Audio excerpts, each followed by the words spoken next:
Yeah, yeah, I'm doing pretty good, Nayu. Yeah, I'm Black. Nice to meet you all. It's pretty cool being a Okay. TO of such a nice and exciting bracket. Definitely a lot of people are on, and people are very excited. But yeah, I'm glad to be a TO. Can't wait for the commentators, Supa and Vilkies, to do some nice commentary, eh? Yeah, same. But the show must go on, and it True. is a wonderful beginners bracket. We got quite the stacked one today as well. Hmm. Over 50 players have turned up to test their metal. Yep. You love to see it. You always think that these kind of games have been going on for a while, that maybe there's a bit of a fall off of newer people or people looking to improve, but I guess we were wrong. There's a lot of people still thirsting for the thrill of battle, looking to improve, test their metal, sharpen their blades. So looking forward to the improvements as we see them.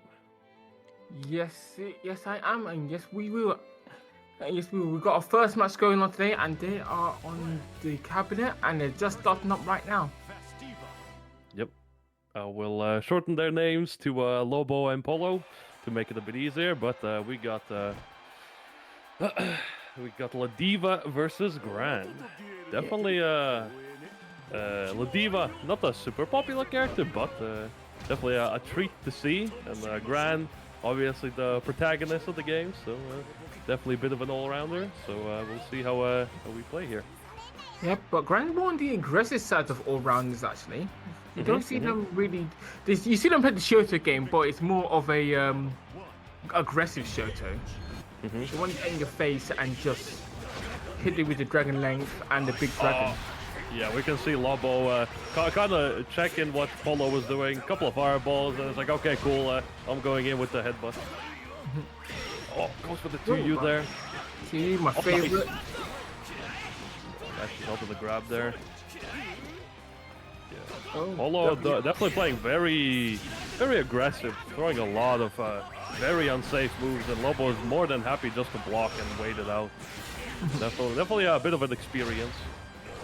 But when it comes to just waiting it out, Polo definitely needs to. Oh my god, yeah, gambling with the DP there. That gamble's not going to pay off as your spine gets a new one. And now, Lobo time is now 1 up. Yeah, you can definitely see that Polo bit, like trying to gamble a bit too much. Like you're Gran, like you have a bit more range than Ladiva. You don't have to be super aggressive. Whereas Lobo is just finding the opportunities to get the damage on. They're very much just happy to wait it out a bit. Do some jumping in, some blocking. Oh, trying to get him Not drop. punish. That's definitely very minus.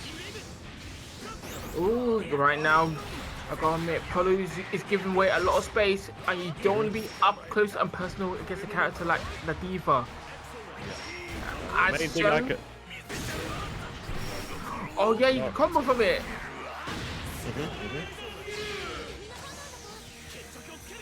Another gamble with the super, unfortunately does get punished.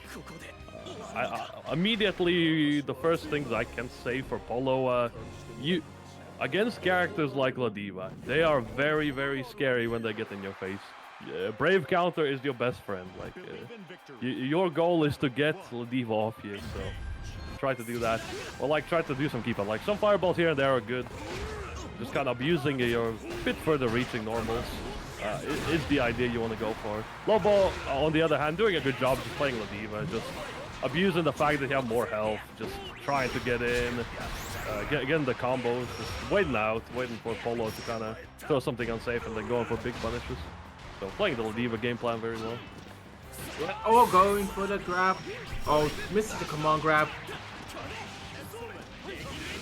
Right now, yeah, right now, Polo is just trying to just see what Lobo is doing, just taking the time. Not really missing any grabs as well. Grabs is definitely going to be one of your best friends if your opponent starts blocking a bit too much. But I do see the simmies. Polo's definitely waiting for the opportunity. Like Polo is finally doing some keep out, but a lot of this stuff like a bit of poking with the fireballs and stuff, it can be a little bit an annoyance, but it's definitely not something that Ladiva cares too much about because she has a lot of health. So you definitely have to mix it up. Like you have to mix up with keep out with also like trying to get the big damage in. But I like the adaptation from Polo to kind of switch it up because obviously just going super aggressive wasn't really working too well. Alright, you know what? They're going for the DP. They've done it 10 times, but in the left it will work. Alright, going again for the mini rock, but he's going to get dragged for their troubles. Yeah, that's one thing you want to be a bit careful. Like throwing very disadvantageous moves in front of Ladiva is asking for trouble because you will get grabbed, just like you did now. But yeah, so far Lobo just showing the experience playing Ladiva, just playing the standard, just waiting out, getting the grabs. Polo definitely trying to find their footing, but obviously a little tricky because Ladiva can be a tough opponent. Because you have to play a decent game of keep out, but also kind of try to get your damage in when you can. Yeah. Indeed, but now they just have to hold on. Good stuff, getting the grab to switch sides. Yep, that's definitely a good spot. Oh no, Oh, yeah, going for the mini rock again. You get punched for it. Don't want to be gambling too much on that boot. Very, very negative, and Ladiva is just looking to grab you afterwards. Oh, I like the idea there. Again, you need to choose the better neutral option because, again, as much as boot is a good move, if you think you grab that much, it's not going to work. Yep. Oh, waiting for gold, gets blocked, and he's going to get away with it. Yep, didn't get much of a punish there. Oh, bigger or not much of a punish, here's the big one. Yeah, definitely Lobo on set point here. Yeah, Polo's kind of finding their footing a bit, but yeah, this Lobo is just keeping the pressure on.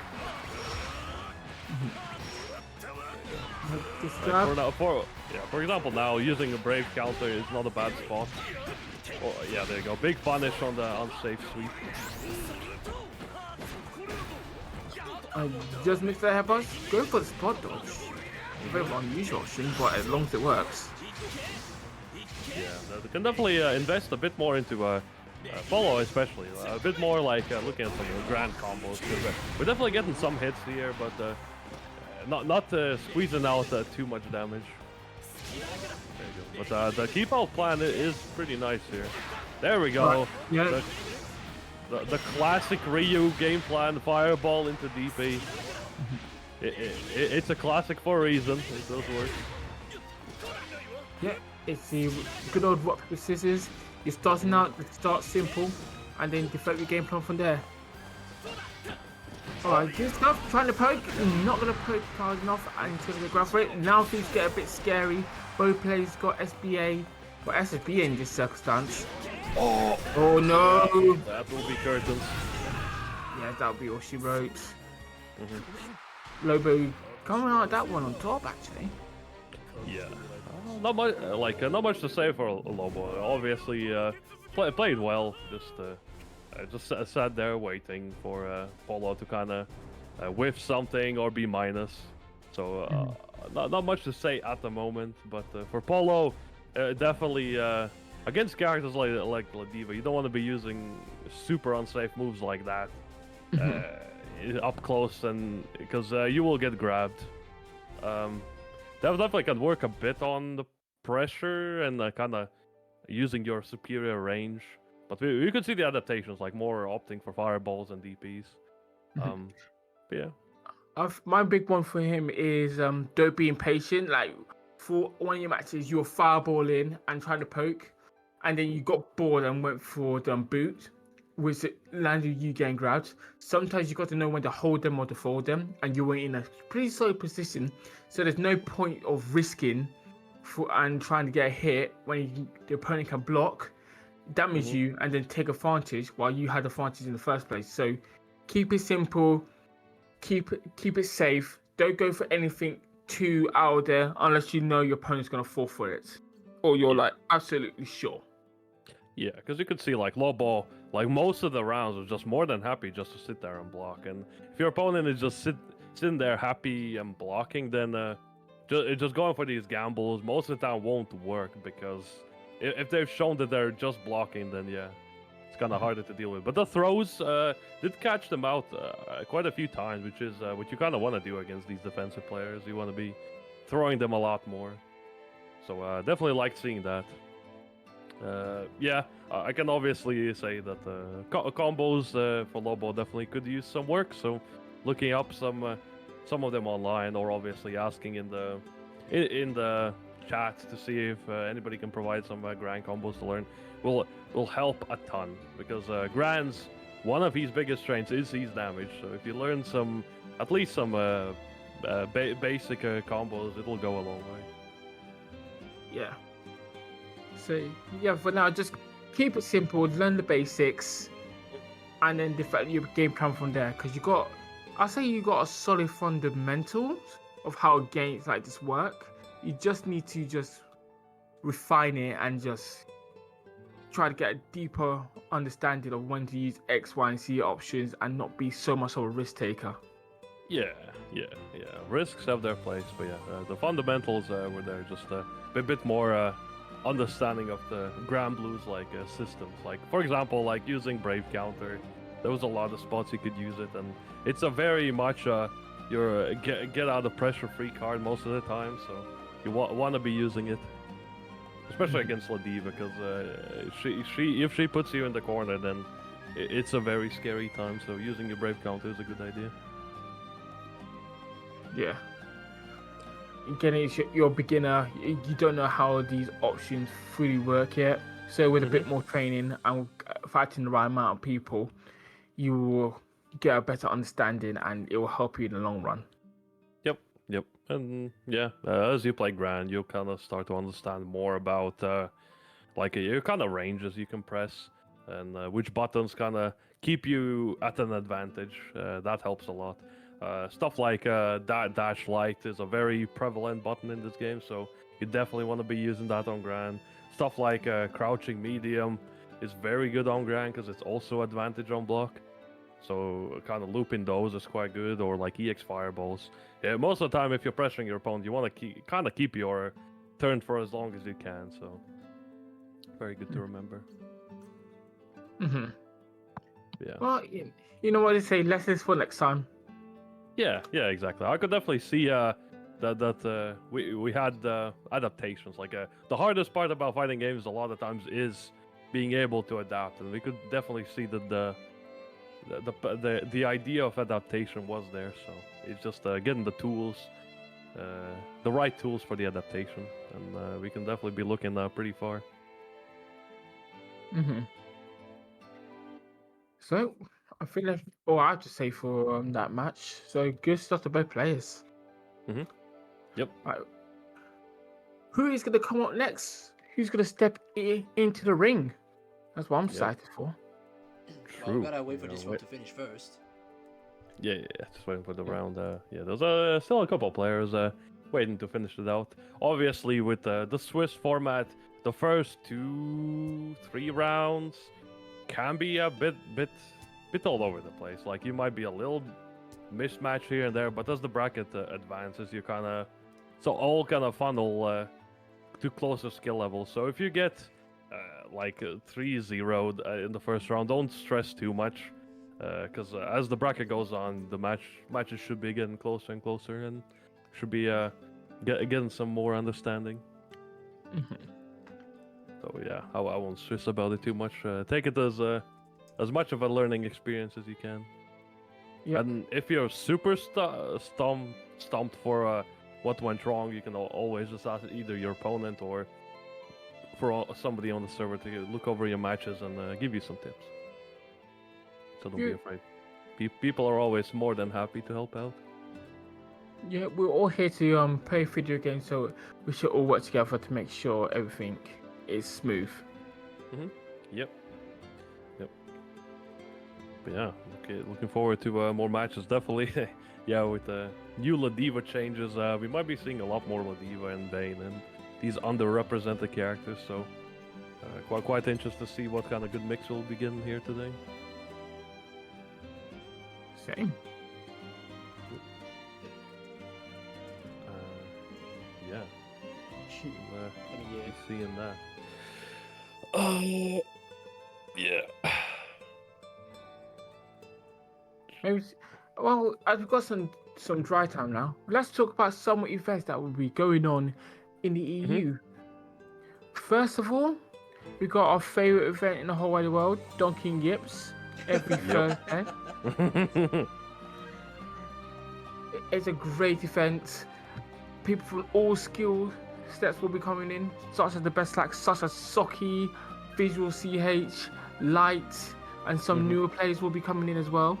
I've seen some names that were regulars or beginner brackets come in and test their metal. It's a fantastic event. Please sign up if you can. Now can you give back my children, please? I've advertised. Let me see them again. But yeah, Donkey Yips is a great tournament hosted by the lovely Nayu. That's hosting the beginner bracket here. But yeah, it's a nice tournament. Anyone can join. It's the regular double elimination bracket.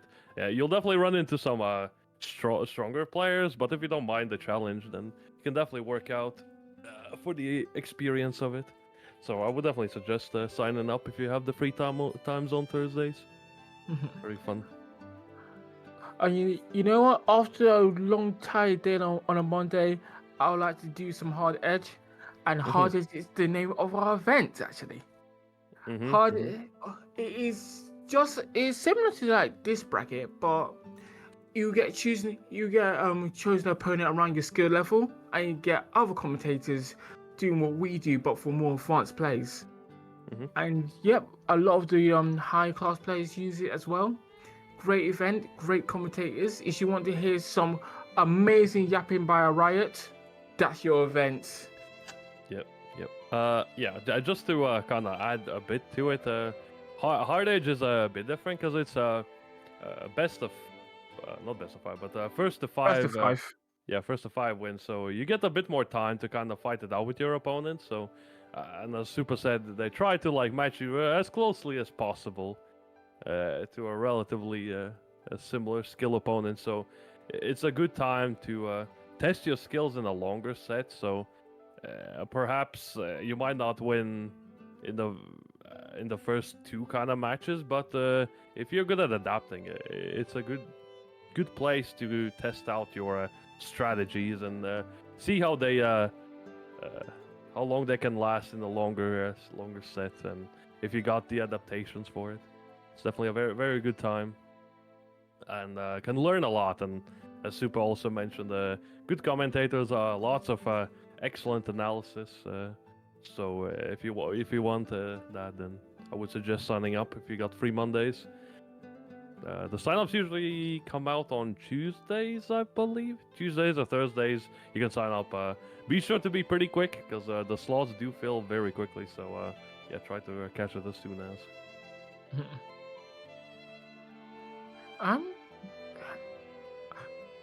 Any other events that we're missing? Because I feel like there could be a few. Oh yeah, there's a Tavatown this week, if I'm correct. Tavatown, another one of our lovely commentators, sometimes hosts a core event called Tavatown. We go to his town, see the Tava Square, and have some good fights in the Tava pub. Question. This is a standard bracket. This is not the boss mod version, is it? I'm pretty sure it's a regular one now. Should be a regular one, this one. Yeah. You missed the chance for the Galleon one, which I'm very sad about. Oh, yeah. But yeah, aside from that, there's... I remember Sky Coliseum, I think that shows up, I think every 2 weeks on Fridays. That one's also a double elimination bracket, so quite nice to join up. And is Jaffa League still doing their thing for Grand Blue? Jaffa League? I'll double check. Yeah, I can see there's a couple more events. Maybe a Jaffa League for Grand Blue soon, maybe. I know there's a new bracket with Womble. I think that might be on a weekend. Ooh, Womble double elimination. Goodness.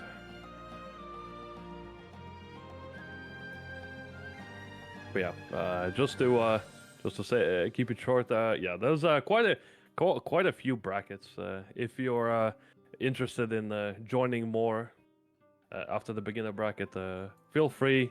Like every bracket is an experience where you can learn and ask your opponents for some help after the bracket, and or use them as matches to review with someone. So feel free to join. Don't be afraid. Like even if you go like 0-2, it's don't feel too bad, because you can always learn something, and yeah, the experience to learn how to run brackets is a skill of its own. So the more you can run, the better you can get. If nothing else, just something to mix up the feeling of playing ranked, because it's definitely a bit more intense playing in brackets. Yep, We'll be going straight into it. Ooh, we've seen Fira actually. Fira is very common character, especially for beginners. They just love this character. Lucilius, though, once the king of representation has once again fallen down, don't see him too often. Still a force to be reckoned with if you're willing to play him. Definitely a bit of an oddball character, but if you like your shirtless villains that monologue a lot, he's the guy. I mean, I cannot shield this guy enough as I play him myself. So he's a very cool character. So we'll see. We got Moonfall versus Rosen. Yep. Alright, now See Moonfall playing the keep on game, which is definitely what you want to do with Lucilius. Vera can't really do much to contest you, so playing the keep on game plan is the way. I like the use of 5U, quite nice. You can definitely abuse it a bit more. right now Moonfall got them in the corner. We're gonna see a lovely small combo from Lucilius, and Lucilius got that pressure down to a T. It's a bit of a risk to use 5U that close. Oh yeah, speaking of 5U, just getting grabbed from Rosen. Yeah, for Lucilius, the 5U is a very good poking tool, but you have to condition your opponent to not contest you too much. It can be quite unsafe. Alright, Nice combo from Moonfall. and Moonfall reaching the cancel and just pressing when he saves them. Good. So far, Moonfall doing a good job just keeping out. He's playing very patient. Just getting 6 XL. Alright, you're putting that pressure on. Trying to see which one breaks first, and that press going to be Rosen. Rosen gets taken to new heights again. I like the patience from Moonfall, like not kind of crumbling there in the corner, just biding our time. Doing a lot of delay jumps here. Definitely is working a lot. Yeah, right now just charging up. Make sure to get that meter all the way to level 5. Yep. What? Rosen's making sure they're not gonna get it without a fight. We just planning on the pressure. Alright, use the DP, good. Use the Lumiera to put pressure on. 6L missing, but Definitely quite a gamble. Oh, nice catch with the close heavy there. Yeah, the catches the spot dodge there. Yeah, the pinwheel can be quite tricky to spot dodge at ranges, so yeah, you have to spot dodge it pretty close when it's running to you. So it's a bit of an awkward timing, but certainly possible. I think so far Moonfall is doing a good job just doing keep out and keeping their timings ambiguous and catching Rosen. For Rosen, I think they might be just mostly trying to push their turn too much and just getting caught. oh yeah, they're caught mashing right there and then. They're gonna pay the price for it. Yeah. Well, I've noticed as well. Is nice. Yeah, right now trying to break the grass. Rosen trying to apply that pressure. Oh, that's perfect. it. Yeah. Yes, the command grab they all want and they all desire. Nice, big punish here from Rosen. There we go. This is what you want to see. Can Rosen finish it off?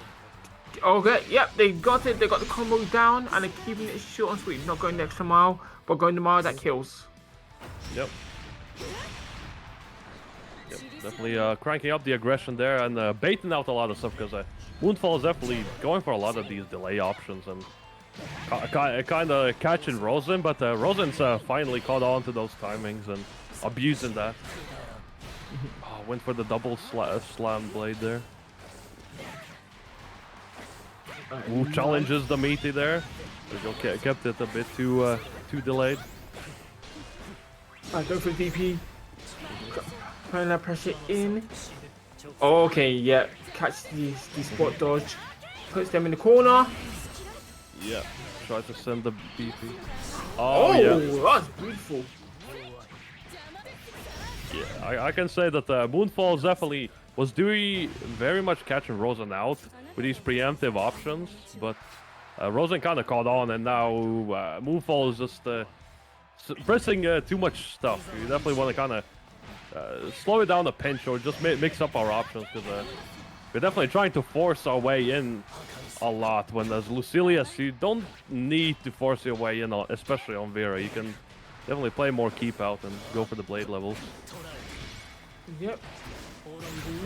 But right now they got the pressure on, but had to drop it. Right now, move forward on defensive, gets a trade. But no way, Lumiere is always there to on your back. And now it's time for hard mode to come in. Rosen does have Vera can cancel that. Just cancel and yes, Lumiere to finish them off. Good stuff, catch their toes. Yep. Yeah, I think right now, Moonfall's timing has been just worked out, and Rosen is just taking it to the next level. You see by how. Yeah, definitely feels like Moonfall's not really abusing the range that Lucilius has.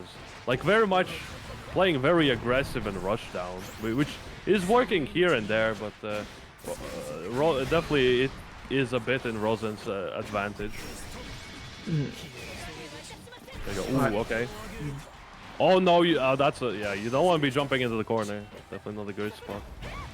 Yeah, now you got to play patiently and see gap in Yuna's offense, and it's keep doing 1-2s. So not sure why they're not pressing. Oh, okay. I know why they weren't pressing. Good weight on Rosen, but now it's only one critical mistake from both ends, and it'll be over. Yeah. Moonfall manages to just catch someone out. Yeah, Moonfall. I can say it might be the use of BC. I appreciate, but you definitely at this point Rosen has done a lot of stagger pressure, which is like just delaying their buttons to kind of catch your brave counter. So you want to adapt to that and kind of wait for them to use something like close heavy or something a bit more committal, so they can't just bait it out if you're gonna use BC. Okay. Yep. Went for it twice. Not fair. Yeah, the sweeps catching. The sweeps are nice, but Lucilius doesn't get too much unless it's a counter hit, so it's kind of nice to catch people trying to retreat. But yeah, you definitely want to keep yourself in the far medium range and trying to nice catch with the throw there.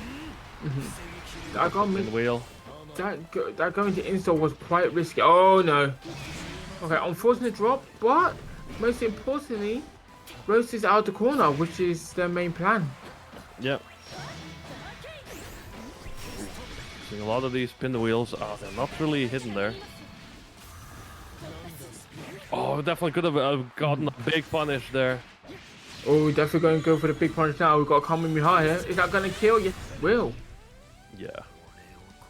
Yeah, the sweeps are definitely there, but not really getting much off them.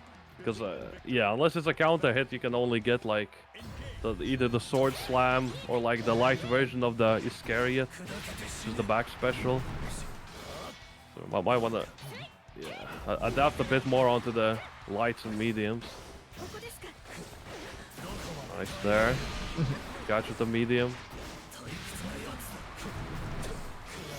I do like the pressure of Moonfall. Like, the pressure is very mixed up. Sometimes going for the throw, sometimes going for the strike, so I quite like that. Definitely catching Rosen a lot. Good stuff. blocking hits. Oh, gets the anti as well. Yep. Not falling off after it though. Alright, going straight for install. Was blocking. Oh no, that's not quite minus enough there. I believe it's -8. So you have to go for a little bit smaller punish. That's Oh, 10? lovely. Okay, thank you. Yeah, I a was bit slow lovely- there on the punish then. Yep. Move forward, just wait a minute, using the sweep. Oh, I think that was the 660 getting countered. Yeah. Beautiful combo by Rosen. Keeping the corner pressure here. Oh my god. Okay, yeah, that was unfortunate. Yeah. Alright, get it. For you. Yep, Just using the some big meter grab. there. That's perfectly fine. Another grab. Oh, gets the DP, but is going to get absolutely blown up for it. You're going for the basketball finish. Nice, yep. Don't need to overcomplicate it if you can kill there. Keep it simple. Yeah, there's nothing more annoying than doing that over your own copy currency combo and then dropping it and then throwing the match. I like the patience waiting there, but yeah, I got checked by Rosen. Yeah, both of them just right now dancing on each other, moonfall, just trying to go for the Nice no bait. busting option, and now the DP is going to cause a lot of damage for Rosen.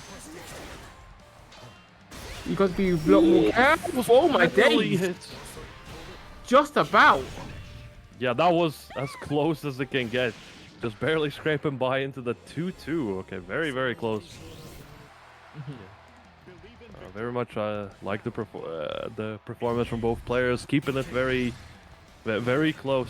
The sweeps are working overtime. There for Moonfall at least.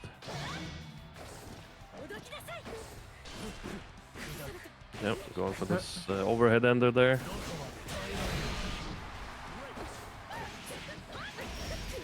Alright. Okay, both of them dance right Lovely each other. sketch. This is L catching Rosen and definitely gonna pay a bit for it. Yeah, Gotta like, play I'm attack. doing a good job just catching there with the approaches from Rosen with the 6XLs. Yep. Yeah. So that's a good use of BC to keep the corner. Alright, It's, move full. It's an undervalued skill to burn the BP to keep the corner for more, so your opponent doesn't get it. Oh yeah, the classic. Yeah, they are to react to. A little bit tricky. Alright, getting the counter to the grab. Presses down. How is Moonfall gonna plan to escape? Good. Wait for command. Not command. Waits in. Crouching. Because he like to get out of that situation. Manages to put everything into middle stage. So there. Oh yeah, a bit too preemptive with this anti-air. Yeah, you have to be a bit careful with the Veer in the install. Yeah, sent the BC there. Getting a big punish there.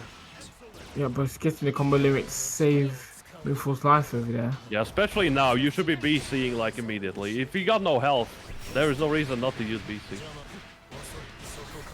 Yeah, could have gotten a close heavy there, but that's fine. We can extend it a bit more. There we go. No grab. Now you got to wait your turn and Moonfall manages to clutch out 3-2. Yep, that was close. Like there was a definitely the nerves might have struck a bit here, but well played from both. Moonfall, not nice adaptation. I think towards the end, Moonfall might have just given up on trying to get the blade levels or do the zoning, which is kind of what you want to be doing. But if it seems like the aggressive style worked decently well. And Rosen, I like the combos. Like the combos were good conversions. I think it can be a little tricky to get in on Lucilius as Vera, especially since you don't have like conventionally strong ways of kind of skipping neutral to get in his face.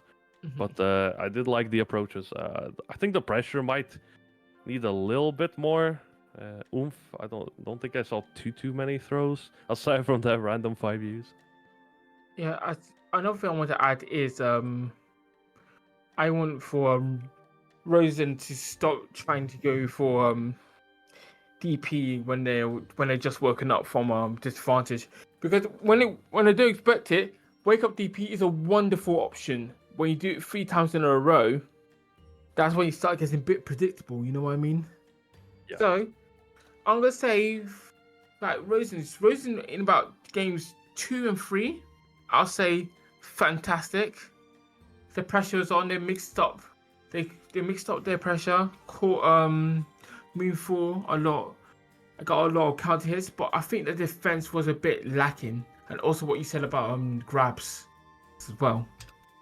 It's mostly, I'll say, mix up your pressure to implement grabs, and also when you're in like disadvantage, take some time to see what your opponent does before you start going for like DPs and the like. Just hold back and watch closely, because that usually is the big secret that will get you to win.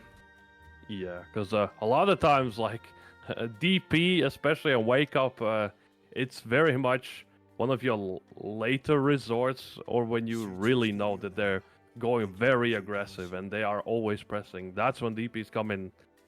But if you're unsure, Wake Up medium on the heavy DP. I wouldn't advise it. I think if you're gonna gamble on a DP on Wake Up, at least use the ultimate version, because the punish that your opponent can get is smaller and it's harder to essentially like safely attack you while you're waking up, while also dealing with the ultimate DP. So it just comes out as a more lower risk option that can still get you punished, but it's a bit trickier to deal with. Whereas the regular heavy and medium DPs, they got nerfed by the fact that your opponent gets their biggest punish, basically every character's biggest punish that they can get. So if you're gonna use the H and MDP, you have to be very, very sure that it'll work. Because if it gets blocked, you're probably either dying or you're gonna be very close. Yeah, it's all about risk and reward, and Wake Up DP is high risk, high risk mid reward in this circumstance, because it gets them off you, but you can't really combo from it. Yeah. So for stuff like in mid's pressure strings, it's quite good to use medium and heavy DPs, because they're obviously don't use resources, and if you're reacting to something, then you're not gonna get punished, obviously. But on Wake Ups, just kind of either block BC, or at worst case, if you really want to press that DP, at least use the ultimate version of the DP.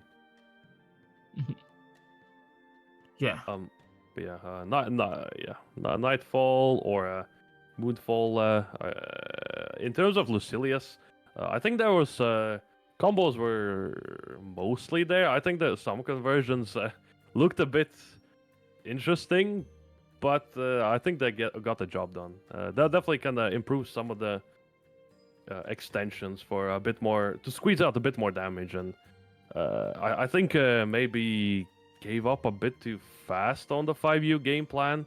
It can be tricky to always be 5U, but you can definitely abuse Vera in this specific matchup with 5U. Like, but the first step is that you have to condition your opponent to respect you. So you either you press 5U and immediately shoot the light sword, or you backdash, shoot the light sword. You kind of want to make them guess, or just like tap 5U, and see how they react. And try and get the blade level, because it's definitely a very strong tool for Lucilius, and if the game allows you should be trying to aim for it. Yeah. But aside from that, the pressure I quite liked. There was trying to catch the delay matches, very good. Representing throw, excellent. You definitely, if your opponent's blocking, you want to be using that. Keeping your pressure fairly tight. And keeping your plus frame, so very good. And for Rosen, I suppose mostly just varying up your pressure a bit, trying to keep it more solid. Like you were starting to kind of catch the DPs and the mashes towards the end. to kind of keep up with that and adapt to your opponent. So keep that up. Yeah, it will take some time, but when you refine yourself a bit more, it would become like second nature. Mm-hmm. Yep, there's definitely a lot of good stuff. Good stuff I'm seeing. Definitely already on their way to improving and getting to the master tiers there. Probably not too much more left until they can essentially graduate or get to masters. So keep up the good work. Yeah, already a long way ahead. So yeah, keep it up. You love to see more Luciliuses, definitely, as a Lucilius player. Personally, I just want people to play this game because it's really good and really fun. I can't say who they play and who they don't play because it would be unfair for me to say anything about their character because it comes from personal vendettas. Yep. No. Absolutely. Yeah. At the end of the day, we just want more people to play the game, and yeah. Like obviously, as you play the game, you will have your own villains, the characters you dislike, but let that be more of an inspiration or like a dedication for you to improve to beat those characters. Just, Sure. you use that frustration for improvement. Yes, indeed, you should. And if you're going to complain, take some time to complain, then take more time to learn what the character does and actually lab against them. Because it's all good complaining and stuff. Not all of us can be Zen artists, but you got to know when to use your energy for whining and then for working out and then testing what you worked out against people. Yeah, exactly. It'll help you in the long run. Yeah, exactly. Yeah, to properly complain about your enemy, you have to know your enemy. So yeah, be the one that knows your opponent's character better than than they themselves. And yeah, if I'll probably highlight that a bit later. But yeah, if you find anybody in brackets that you had a lot of fun of playing, just to hit them up again for some matches and try and find some people that you regularly fight. Or like people that play the characters that you're weak against, or you might not understand too much. So that always helps. Like there's plenty of different character players, so find the ones that play the characters you struggle with and play more. And as you play more, you'll understand them better, and it'll be less frustrating because you'll understand a bit more. Yep. I mean, as Haas is saying, yeah, the Grimnir can be a tough opponent. So yeah, just learning, just kind of accepting like, okay, I'm losing to this character. Just be it spite or just curiosity, just learning how to fight them will help you a ton in the long run. Yeah. It's all about improving. In the end of the day, that's what we're here to do. Yep. That's exactly it. But we'll be moving on to our next round here. Round 3. And we may be seeing a Galleon. Galleon, the newest kid in the block. Loved by some. Loved by all. Never know. Yep. Definitely a popular character. Unexpectedly a grappler. I don't think many people expected her to be a more up-close, grabby kind of character, but very much interesting design, and lots of love was put into her animations because yeah, the developers went out of the way to animate this character beautifully. And, people can now look at her in awesome costumes. What? Versusia, my goat. Versusia? Yep. I wasn't gonna say. Well, in that case, I take it back. What? No, she. Come on, you gotta love all the dragon ladies equally. No. Yeah. Whoa. Change the cabs. Oh my god. Are we changing cabinets again? I think okay. We got us on a run around here. Yeah. Putting us on some exercise here. But yeah, we'll be having Chris. Yeah, Chris versus Hertz, I believe, on the Narmaya versus Versusia. Versusia recently changed character, so a bit different now. Still, some tools are similar, other tools a bit different, but yeah, more of an oddball character. Imagine her as a big dump truck, very slow but hits hard, so you definitely don't want to be hit by this character. Wait, what? Hold up! Sorry, I just got new. I just got big news. I'm gonna break character for a bit, but the Persona 4 remake has just been announced. Oh, yeah. My boy Adachi is back. True. And just as our boy ZZ player again, the combos here. Keeping the pressure up. Ah, getting caught by the move flip. Nice catch by Chris there. Oh, burning the BP very early here. Definitely in terms of this game, BP is like your lifeblood. You don't want to be using it too early, especially for like combos. And mostly reserving it for like brave counters. But as your health goes lower, it goes into the mode of like you just spend it all. Like there's no point keeping it for next round because you will get it all back anyways. Right now we're on to round 2. And Versusia's father has been nerfed, so she can't pick up people from cross state anymore. Wow, Oh, not exactly that. If you got the meter, you can still partly do it. But yeah, Hirtza doing a good job just pressuring, and Chris not catching the moon flips. They're definitely a bit harder for Versusia because his buttons are a little slower. But yeah, you definitely want to be trying to punish Runamaya for using too many of the flips. Nice throw there. Could have definitely been a back throw. Good catch on the moon flip with the ball. Alright, he's gonna be make it safe. Falling back though, which is not what they want to do. Yeah, like I think Chris definitely giving up space a bit too much there. Alright, got install up though, so it's not horrible. Oh my days! Oh, drops a pillar there. Oh my god, the cola was super, the reaction. Oh my days. Okay, Hertha was ready to react there. They were ready, and right now they paid the ultimate price. Yep, Definitely. there. Yeah, I'm gonna say that's another thing. If that bar's at 100, always just be wary because some players will just unleash it. Yep, they will unleash the beast. Yeah, I think I can say for Chris, definitely can work a bit on the combos for Versusia because it is one of her strong suits doing the big damage. So yeah, it's one thing to work on. Oh yeah, from Hertza's side, you don't want to be putting yourself in the corner. Like, you better have some reason to put yourself in the corner, because in this game, corner is very bad. A very scary spot to be in. He's using Sansora and also using a big beam. Right now, just falling back, which is not a good idea.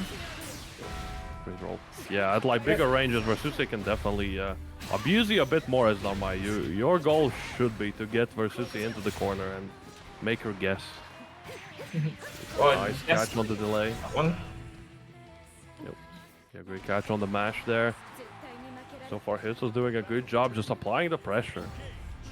Kind of getting caught here and there, but Hirtza's just very patient, waiting for the wedge before going in. Is that what you want to do? Oh, Nice dodge! Yeah, they're all young, they're all ready. Yep. Yeah, that's the main problem with using Raging Strike in your pressure. Yeah, if the person is waiting for it, they will punish you for it. Yeah, oh no, but they weren't young, so they're gonna definitely take a lot of damage in this circumstance. Great combos from Hirtza there. Definitely cashed out. We'll get the grab as well. I got me in corner. It gets a bit tricky against Narmaya because they can press and then moon flip to really mix you up. So it's a very troublesome situation if you're in corner against Namaya. So sometimes you have to take the throw, and other times you may just have to try something to get out of the situation. Yep. Quite like the keep out that Chris was doing. That's quite nice. You definitely can abuse Narmaya a bit with your bigger buttons. In these spots, don't be afraid to Brave counter, because if Narmaya puts you in the corner, it's a very scary spot, and using Brave counter is no shame. That is one way of getting out. Okay. Yeah, And caught 3 times as well. Yeah, especially if you're sitting on 100% resources in all sides, you want to be spending something. Like, you don't want to be dying with all your resources in the bank, like, because it does not transfer to the next round. No, it does not. You have to start from scratch. You might as well use the resources while you can. Yeah, I like the ball starts. Yeah, yeah. The keep out game plan is quite good. Nice roll there, getting the punish. Yeah, again, I wouldn't really burn the Brave counter there. Versus doesn't really have to do that. But you definitely want to keep it for Brave counters. Right now, yeah, just a lot falling back. Yeah, not a lot of anti-airs either. Like, here has definitely been doing a lot of these jumps, and not many anti-airs. Alright, using that Raging Strike, very risky, because now they got nothing to the name. Alright, going straight for Life Point Destroyer. But you move it comes out, able to convert due to Raging Strike, and having no break counts on the board, and getting caught again, and that's going to be it, 3-0. Yeah. Yeah. Like, I think Hertha just played really well, just caught on to Chris using a lot of Raging Strike, dodging them themselves, and then abusing the fact that Chris wasn't really dodging them or overusing the Raging Strikes. Yeah, just played a solid Narmaya, had the combos down, a couple of drops here and there, but well played overall. Chris, I think the neutral was quite nice. I like the use of the ball, and like your bigger buttons like 2M, excellent. I think you definitely need to work on the combo game, because especially for a character like Versusi, you don't need to spend like Raging Strike for combos. They're way better spent for Brave counters and stuff. Yeah, because otherwise, situations like the last time will come up where you have 0 BP. You're technically an advantage, but if your opponent hits you, you're exploding. So, yeah, combos definitely could use some work. And no anti-airs, which is still fair enough. Everyone can work on that, but yeah, definitely a lot of jumping in and not a lot of anti-airing there. But in general, I like the rolls, and the call-outs on the keep out was good. My main complaint is a strong word. My main thing that I observed is also with Facetious, you gave up pressure when the Namaya was in the corner. I know Facetious has been nerfed a bit, but you can still, try shimmy in, shimmy out, and also try to mix it in rather than just fall back, because you're giving Namaya the space to just escape easily. You need to, establish some pressure. Use your big normals, because her normals are massive for good reason, and just apply that pressure and do light high lows, some air approaches to get in. Heck, and even use your fireballs, Nimbus in some cases, and also I keep forgetting the big pillar. What's the big pillar called? I just call it pillar. I forget the name. Yeah, use the big pillar to just establish pressure, because a lot of time when the Namaya was in the corner, like you had them when you wanted them to be, you just fall back to the middle stage. You literally just said, "I got in the corner. Oh, just kidding. Come out." Yeah. You need to just establish that pressure and keep it up, and see how they react to certain situations. That'll make your game a lot more solid and make matches a lot more easier in the long run. Yeah. Just as Super said, like your goal is to get the opponent into the corner and make them guess. Like, you are the one in charge. You are at an advantage there. You don't like you can make some space to kind of have abuse your bigger buttons. You don't always have to be in your opponent's face, but yeah, just putting your opponent in the corner and then just going back to mid screen. Unless you have a severe health lead and you just want to chip them out, it probably doesn't make sense just to give up all that potential pressure you can have. Like you just want to.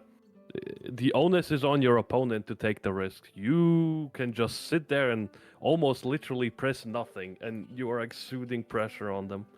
So you just throw out like a 2M now and then, like a ball or whatever, and just wait for them to do something. Like just backing up and giving them a free way out is not something you want to do, unless very specific situation. Mm-hmm. And also, your facetious corner combos are like really, really effing good. So definitely want to keep them in corner and then start using your corner combos. And then because she's still battery, right? Because she still gets like a loads of meter when she's doing a corner combo because those things last forever, correct? Yeah, like the corner stuff didn't really change that much. It's kind of the same. Like the corner combos are more or less similar. It's the mid screen stuff that mostly changed. So yeah, just sitting there in the corner, pressing like the 2M or like the far medium, throwing out like the down special or like the pillar, or just kind of backing up and going into the Samsara while in the corner is very, very scary. Because this character excels at making the opponent frustrated. Because Versusia can be plus for a lot of moves.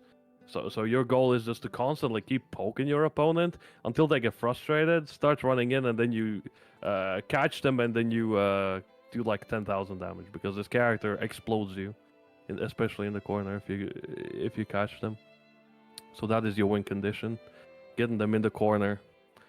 Yeah, you can also definitely use learn a bit more of the corner setups because you can do like a couple of moves like a corner combo into like a heavy ball into like the U pillar, and that gives you like a safe jump or a safe or like a very meaty close heavy. So what that means is that you can essentially just keep looping your pressure with your opponent having to hard commit to like a reversal or something. And that's what she excels at, just looping her pressure in the corner a lot. So yeah, a lot of things to start on and work on, but you know this is beginner's bracket for a reason. We're here to guide you to do the right things so you can be a better player. Yep, definitely well played. But yeah, it just the neutral had some good stuff, but yeah, a lot of other stuff needs some work, and you'll be a very, very formidable opponent once you do. And also just to add, when we're being like this, we're not being like mean. We're just doing our job. Yeah, it's just like not personally, just like kind of saying like, okay, yeah, you could do this right a bit better or that right a bit better. It's just what we're kind of seeing that could help improve. Yeah, and that's the thing that matters the most. Yep. Plus, they won't let me go like Gordon Ramsay here. They say we'll upset too many people. Yep. But yeah, if you have any questions after the bracket, yeah, just feel free to ping in. There are some Versusia players, so they can help you out with some basic stuff to kind of do. Just get something simple to start with. Will take you a long way. They'll take you in their arms. Yeah, all 4 arms. The beautiful tall dragon lady. Yeah, we're just waiting for the last 2 matches there.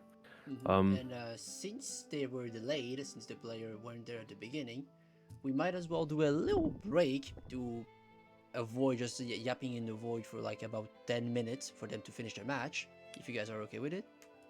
Yep. Yeah, that's fine with me. So, we'll do a little break and we'll come back when the round 3 is finished. See you in a moment. See you.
And we are back. We have returned after our small break, and we got more people coming in. Indeed, we did. Hopefully, you got to take a quick bathroom break, refresher, get a drink before the next rounds begin. But yeah, we are back and ready for more training grounds, rumble, bumble action. It's gonna be fun. So far, quite good. Nice spectrum of players, like some lower level, like level players, and higher, like a good mix so far. Definitely can see some people who might have picked up the game recently. Some people have played for a bit, just kind of testing the metal. So nice variety. Yeah, I love seeing this in the beginner bracket. I know we're used to some of the best players always having the main screen and stuff like that. But sometimes you need the hopefuls and the players that want to practice and improve, get ready to get on stream as well to really test their metal and test how they feel. That because we all like high class gameplay, but sometimes we like variety. Well, speaking of variety, we got Jay Ferrer coming in. Yeah, it's like having different kind of skill level brackets helps you. I suppose it may be easier to identify, kind of see the people that kind of around your level, how they're playing, and what they can improve, and that can kind of help you improve as well, if you can analyze their games. And yeah, it can sometimes point out some big mistakes you might be doing yourself. So, yeah, we already got Jay here. We're just waiting for Vivian or Vivi. Yes, we are, but yeah. they could be coming soon. Yeah, but so far we can see that Jay is on the Narmaya. Definitely, once again a Narmaya. Quite a popular character.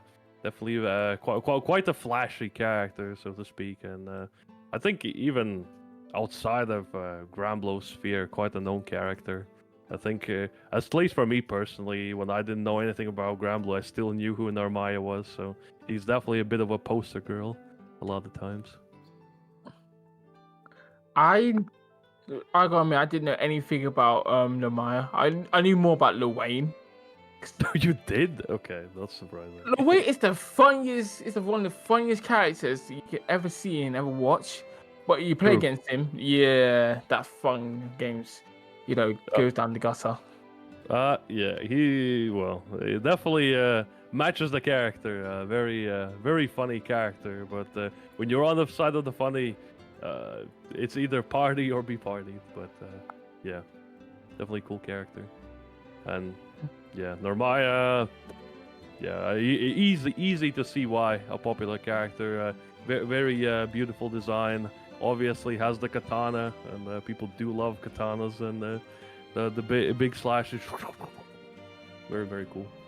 And lots of stances, and one of the harder characters for sure, because you have a lot of like the two different stances add a lot of different attacks you can do. So it can be a tricky character to learn, but once mastered, very powerful.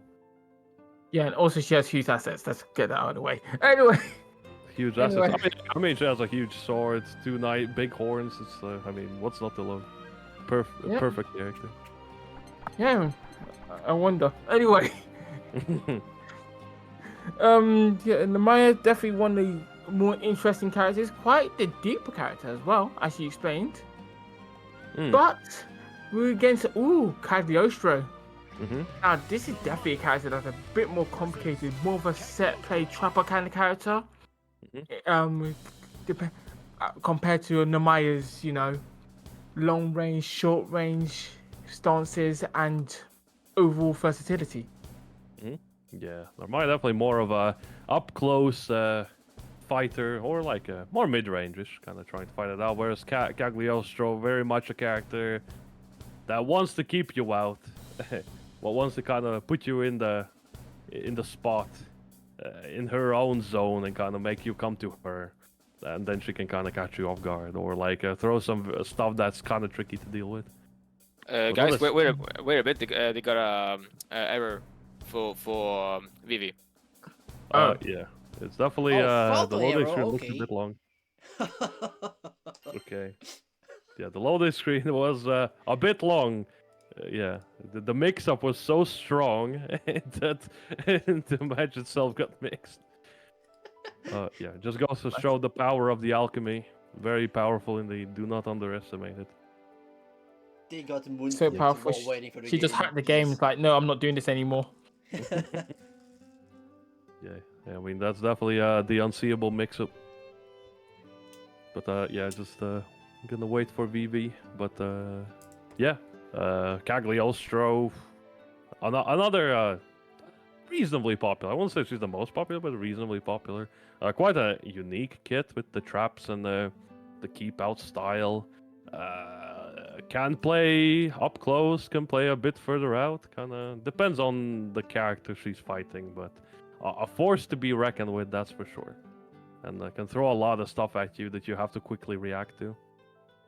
So can be a tricky character to fight if you're not ready for it. And yeah, another rock user. So we got Galleon, we got Cagliostro. Definitely the rock stonks are going up. And with Wilness, next time the fire stonks are going up as well. Definitely expanding the element table. But yeah, just waiting for Vivian. Oh, I hope they don't have the issue with the lobby where it kicks them out immediately. I know that sometimes can happen. Oh, there we go. We're back. There we go. Straight into it. Hopefully this time we just load through. It's all good. Eternal gratitude. Well, she is known for being quite small and annoying. So let's see how the Noir deals with it. Yeah, definitely a funny, a dubious little creature. And I'm yeah. getting the preset wait screen for quite a bit. So, They're having another issue again. Let's wait for a bit. Yep. Yeah, definitely looks like some connection issues, which is unfortunately can happen. Sometimes the routing can be a bit funny. Make it harder to get the matches rolling. Let's see. Wait, am I bugged myself? Yeah, I think that kind of bugged. I mean, it happens sometimes when the game just decides to be funny for no reason. You can try switching cabs, maybe. Does that work? When they come back, yeah, let's go on the peace cab. I think I'm stuck on spectating. Oh, there we go. Stop spectating. There we go. Yeah, Stop maybe we spectating. can try switching cabs. See if that works. So sometimes it can help. There you go. Can try this one. Once Vivian is back. But yeah, this the power of alchemy, very very strong. Yep, there we go. Hiding behind the cab to try and work on the wiring there, the networking there, the Tio himself. Sometimes you just gotta get a bit hands-on and fix the issue. yes, indeed. Sometimes you just have to, get your hammer, get your spanner, do your best. Mhm. Mostly, the Spanish death will just snap. You just use a hammer mostly. I mean, to be fair, if something's not working, you just gotta smack it hard enough and it'll probably start working. That's the old classic. The old British. Turn it off, turn it back on again. Yeah, turn it on and off again. Yeah, that's another classic. Definitely what works most of the time. Maybe not so much in Granblue. Like I don't know what you would even turn on and off in Granblue. I guess pressure or something, but maybe. Well, we've got to pray for something to work. True. Just pray that your plus frames hold strong, that your pressure is good, and that they do not mash. But alas, you do gotta mash sometimes. We will have to mash it. It's Granblue. Buttons need to be pressed. That's true. Hey, I mean, I didn't pay money to block. I paid money to click buttons. But yeah, jokes aside, yeah, you do have to. Mashing is good. You just have to mash in the right spot. What? Oh my gosh! Can I not spectate? Would it work now? I think we could be in the money. Yeah. That please wait is give me not make me confident. Yeah, I think I'm bugged. Can't spectate. Yep, they still have problems. And third time is not the charm this time. You know what? Super Vilkish, you guys play. You guys are beginners, right? Of course, I've never played this game in my life. I'm kind of bugged. I'm stuck on click A to spectate, and I can't get out.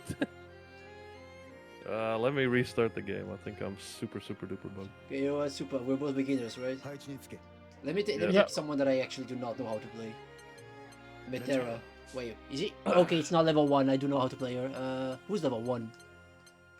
It's not letting me not spectate out of the machine. Let me in, Nitro. No, you know you're not going in. Okay, my Nitro is level 1. My Anila, that will do. It's only SS plus. Okay, let's go. Okay, so Vilkish, I'm gonna ask you to be very professional with all of what you're saying, right? Okay, I'll try and look at the stream and commentate as I'm logging back in. Okay, so Nayu is a well-known Lancelot player, definitely one of the higher level ones, representing it in the tournaments. All the Lance players steal the tech, so be sure to pay close attention to the decision making because this guy knows his stuff. Obviously, we got Supa. Yeah, obviously, we got also Supa, the Anila Goat. Definitely got the strategies, the two U's on deck together with the big 3 blue sheep. So a force to be reckoned with, making Anila look way more powerful than she is. So watch out for that. And not as powerful as getting the disconnect. I think the room might be bugged now. Alright, I think the room's broken. Yeah. It's gotta be the room. Yeah, I think the room's just bugged. Yeah, just remake the room. We could say we could revive the room. So that's like a Persona 4 revival. Yo, we got the shilling for the Atlas. Let's go. I found a new thing to shill. Go. That's true. Hey, for once I can agree. Persona 4 go the game. You love JRPGs. There we go. Hopefully this time's the charm. We are back on it. Oh well, since the game didn't want to see my Seek Lental, we could try to have Black against the original J. Yo, Black. The beginner TO looking for games.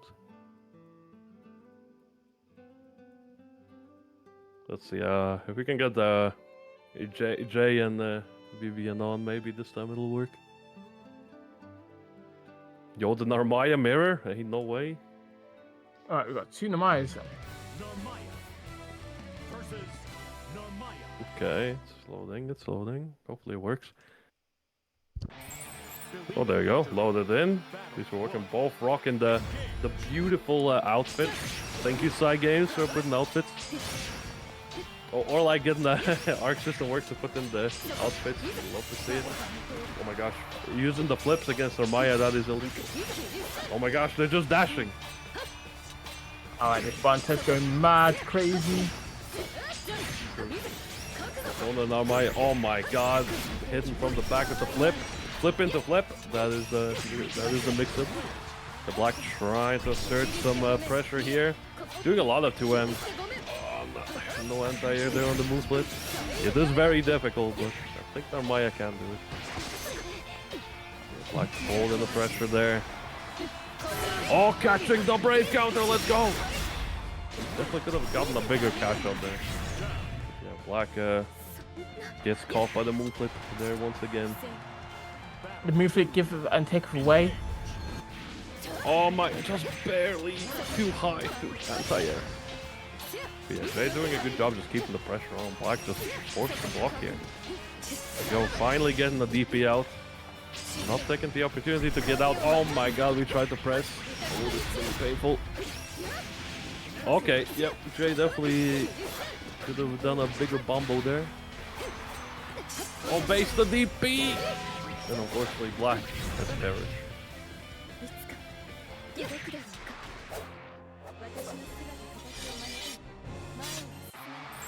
the sword, there we go. Straight into it, we need the run back, the salty run back. Okay, Black is looking for it. Nice 6XL. Didn't quite confirm there. Oh, gets caught by the jump scare. Teleport behind. There we go. If your opponent is move flipping you, move flip back. Yeah, that's the rule. Mom said I can move flip as well. You can just throw. Try to go for like very delayed run in there from Jay, but Black just destroying it. So it's a good option if you know your opponent is trying to do some funny delay stuff. It's caught by the DP themselves. Oh. Oh, there we go. Excellent call out from Black. There we go. This is a flip-free zone, baby. We got the anti-air missile. Trying to do some poking here. Whoa! Oh my gosh, the teleport to beat the teleport, let's go.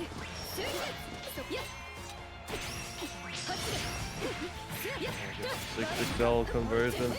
I'll try to do TK. Quite work there. Okay, Black getting the pressure here.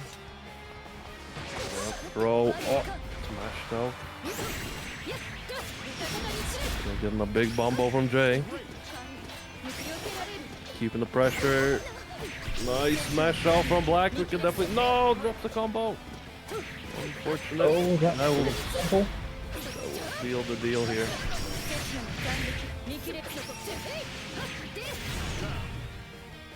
Oh, nice. Hit and thank you for a kiss.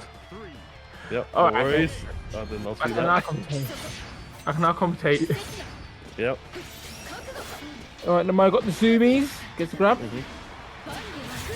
VP to retaliate.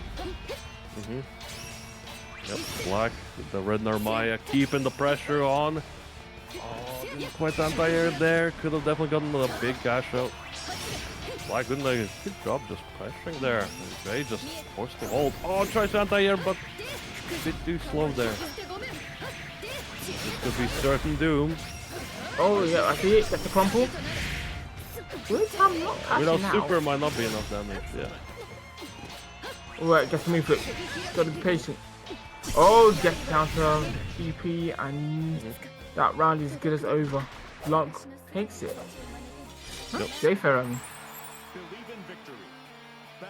Okay, fair. Bit on fire here. Okay, Black trying to keep the distance.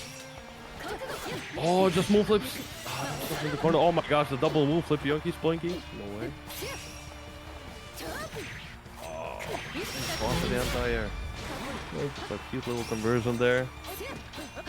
And Jay Ferrari really just cranking on that pressure. It's amazing. Quite good. I like how the answer to the freaking transient dash is the transient dash. That looks so fun. Alright, There we go. EP getting out of the situation. Switch sides, wise. Oh, nice. Use the grab using the transfer just to get in. I'll try to BC. Nice stagger pressure to take the BC out. Alright, crumple. What's the plan? Oh, gets the combo there. Unlucky. Oh, now this Crumple one. back. Come back, but again, not getting the button, but never mind, gets the heavy red counter. Finish it off. It's a big money attack.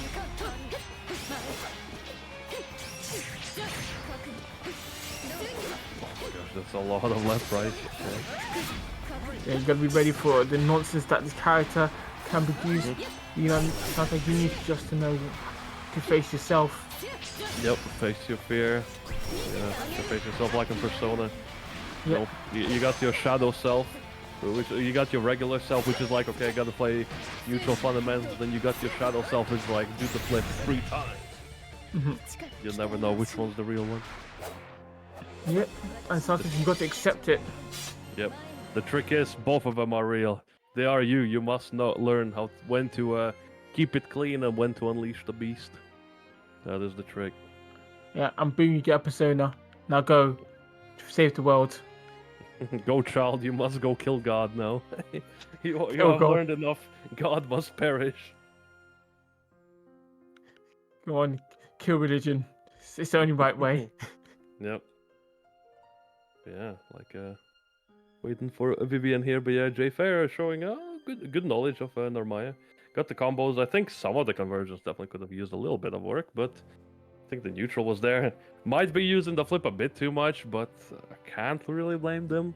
If it works, kind of deal, it works. So abuse it while your opponent doesn't deal with it. But definitely worth learning to not overuse the flip, because better players will punish you for it. So definitely keep it in your back pocket, but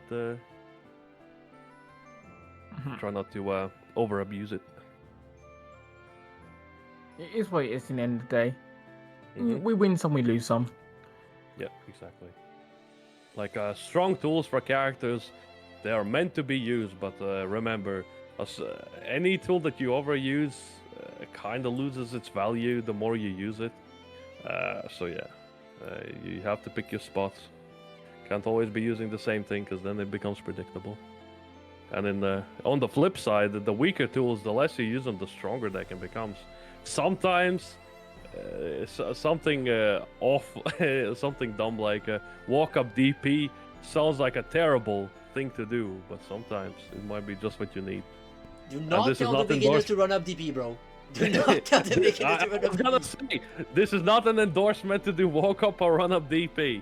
It's just an example. Do not do it. But, It is. yeah, but you can shimmy DP. They won't expect that. Mm, Mix up that movement. definitely not endorsing something like run up in your opponent's face for like half a second into super. Do not do this. But if it works, my god, it feels good. Yeah. Which in truth it does. Yeah, but yeah, but back on it, like every tool has its purpose, and you have to wield it appropriately. And don't forget, if you mess up and it works, go according to plan. Yeah, It's the only way to go. yeah, exactly. If you do something dumb and it works, that means it was planned and calculated risk. If it didn't work, it was a misclick. It was a misclick. There we go. We're straight into it. We have Brawl versus QC there. Vikala versus Beatrix. Definitely a pretty straightforward matchup in terms of who's the aggressor. It's definitely Brawl, the Beatrix. Beatrix wants to be in your face, keep Vikala guessing. And right now, actually vice versa. Vikala's right in Beatrix's face. Yep, Oh, I guess you riding free, you can't really get much out of it though. yep. Oh. Yeah. Ooh, Yeah. we're definitely guessing a lot, gambling a lot on these riding free. Man, get another riding free. Alright, try and go for time force. Has to got it a bit short. Oh my god, okay. Whoa! My man's going a bit too Beatrix. Okay, I'm gonna say already, Brawl might be clicking special moves way too much. Like, yeah. We might want to tone down how much we're going crazy on the special moves. You need to do some mix-ups, mix up your timing. And you know what? All systems go. Just go for it. Yeah. Honestly, in that spot, riding free is good. If you're reacting to your opponent throwing something out, riding free is good. But doing boxing into DP is not good. You should not be doing that. Okay, got time force going. Okay, can you get anything for that? Blocks the combo again, but it is what it is. Okay, you You can riding finish it. free. Yeah, that's -6. You can't punish it. A nice roll there. QC kind of trying to slow down the tempo. The Brawl is going absolutely guns blazing, full throttle. Full throttle, no brakes. Yep. QC is just trying to tame the beast that is Brawl. But Brawl definitely needs to kind of slow down a little bit. Yeah, you have great special move, but you have to pick the spots. Can't be going so hard into it. There we go. Well, the spots they're picking is all the right ones. Oh, Yeah. great. Getting a catch. You running free. Not converting from it. Right, slowing down a bit. Yeah, I think for QC, if you fight an opponent that's going so aggressive, one thing to remember is like just blocking a lot helps a lot because you can just wait for them to do something and then punish them. And try not to use anything that's overly committal from your side. Just keep the zoning, but always keep in the back pocket that you can block. Yep. Oh, going in for everything and then some. Time for kicks in. Combo limit stays alive, but never mind. Just go for the DP after the frame kills. They actually ran up DP. Technically. Yeah, okay. I apologize. Should not have not said that. Okay, so it's helping the next generation of Grand Blue players. I will, if I speak, big trouble. There you go, but Hughes is doing a good job just zoning, which is what you kind of want to do with Ricola. Beatrix is a tricky character to fight as a key poke. There we go. Alright, yeah, you worked out, you can grab the riding free. Okay, just wake up DP, you know the vibes. Yep. Go, getting the stars. Oh, the star catching there from the back. Oh, nice. Alright, going for that conversion. Could it just end that with DP? Yep. Alright, got them in the corner. Okay, what's the plan? I don't know what the plan was, but that was not the right answer. Yep. Yeah, definitely going very aggressive. But these, yeah, but they are working. The riding trees are working. QC definitely needs to play a bit more patient or kind of like crouch block more because Brawl has represented riding tree a lot. Yeah, against overly aggressive. I'm not punishing. What's Yeah, the? exactly. No, we can stop. Ah, Well, there we one of those go. things. Riding free, my beloved. It's one of those things. If you don't punish your opponent doing something super committal, they have no reason to not do it, basically. So the onus is on you to stop the opponent from going super aggressive. So we got 1-1 for both. Yeah. Alright, ran free coming through. Start off with.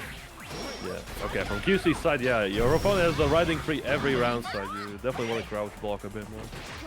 Alright, get some grab. First is a grab actually. Good stuff. Yep, QC kind of blocking a bit more. Ah, stood up for a second. You want to be crouch blocking, especially against Beatrix. You want to protect those toes. Ooh, and a perfect to boot. Definitely just got overwhelmed. Yeah. In those situations, please use Brave Counter. If your opponent is constantly trying to take their turn, use Brave Counter just to get them off you. Like it's a resource that you have available. You have to use it. As I always say, always use every resource that you got on your repertoire. Yeah, I believe Ricola should be able to do close medium or close light into something against the block riding tree, which is like the ground run move. Oh, the DP catches there last second. I'm going straight for Keybird. What? Riding free, my beloved. Good use of the roll, just attack them, hit them, and then punish them accordingly. Good stuff. Nice job there by QC. Just managed to scrape out the damage to finish the round. Nice jump there. Finally calling out the riding free round stars. What you want to do if your opponent is doing the same thing over and over, you want to punish them. There you go, doing nice zoner game plan. Don't get caught in the end. So yeah, it's important in zoning and a lot of things in this game is to take some pauses to kind of wait for your opponent to try to do that. Like if you press something too many times, you will get caught. That is not about to say. Oh my god. Alright, You like the block there. Alright, you're going definitely straight for pressure. Yep. Let's take it away. Going for the cross cutter, for the Vicky crosser. There you go, closes it out 2-1 so far. Somehow QC is managing to tame the beast that is Brawl. Brawl still committed to the plan of just if I throw enough stuff at the opponent, eventually it'll work. And a solid plan's been so far. Yeah, yeah. If your opponent is not dealing with you, just going constantly aggressive, then it is you want to keep doing it. When your opponent is dealing with it, you definitely want to change up your plan a bit. If your opponent is blocking a lot more and trying to zone you, just slowly encroaching and kind of reacting to them is the way of the game. Yep. But oh, they're going for everything and the sun over here. But getting punched for it accordingly. Good stuff to QC. Just holding the cool. Nice jump there, calling out the riding free. Yep, you've definitely been called out 2 times now. And I kind of toned down that round star riding free. Mash. Alright. Yeah. Going straight for the DP. Oh my! Definitely a bit close there. Alright, going straight for rising free again. Oh, going straight for the SBA to finish it off. Good stuff. Yeah. Right. Well played for QC. I think a lot of people can kind of break down when fighting an opponent so aggressive. So good job on them adapting and kind of not falling apart. And for Brawl, I think the aggression and the spirit was there, but yeah, you want to tone it down a bit. Like you have spots where you want to use your stuff, but yeah, not overuse it because especially the first round we were going super hard on aggression. Then got caught a lot.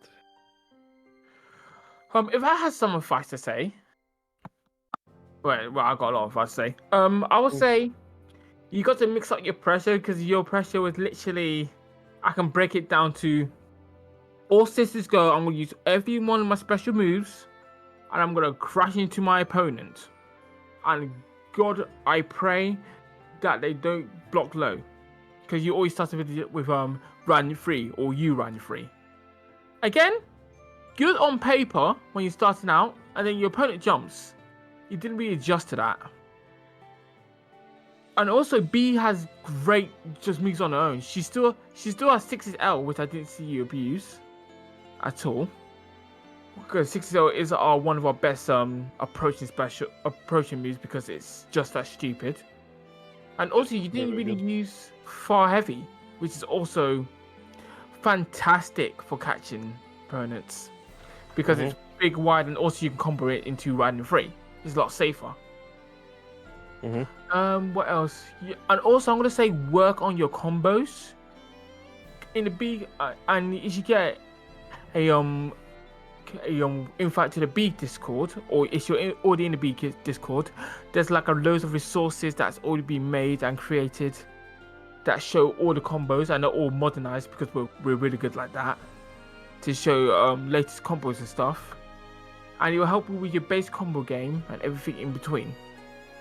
What else can I say? I'm gonna say stagger, please stagger, because again, all guns blazing is great because again we are B, it's what she's built to do. But you need to make sure your opponent's guessing. So sometimes when you're in the corner, go for 6L, go for far H. Sometimes run up and go for far heavy, or go for 5U. That's a funny move actually. And plus they improved it so we can actually have like some kind of like Oki or follow-ups from it, which was needed because they nerfed B.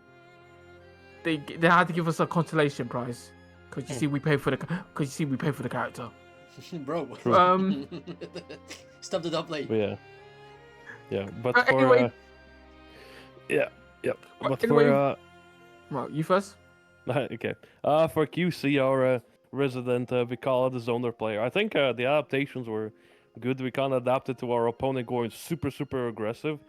I think for zoning in general, we might have gone a bit too much. Like with zoning, it's a bit like pressure up close. You want to keep your opponent guessing.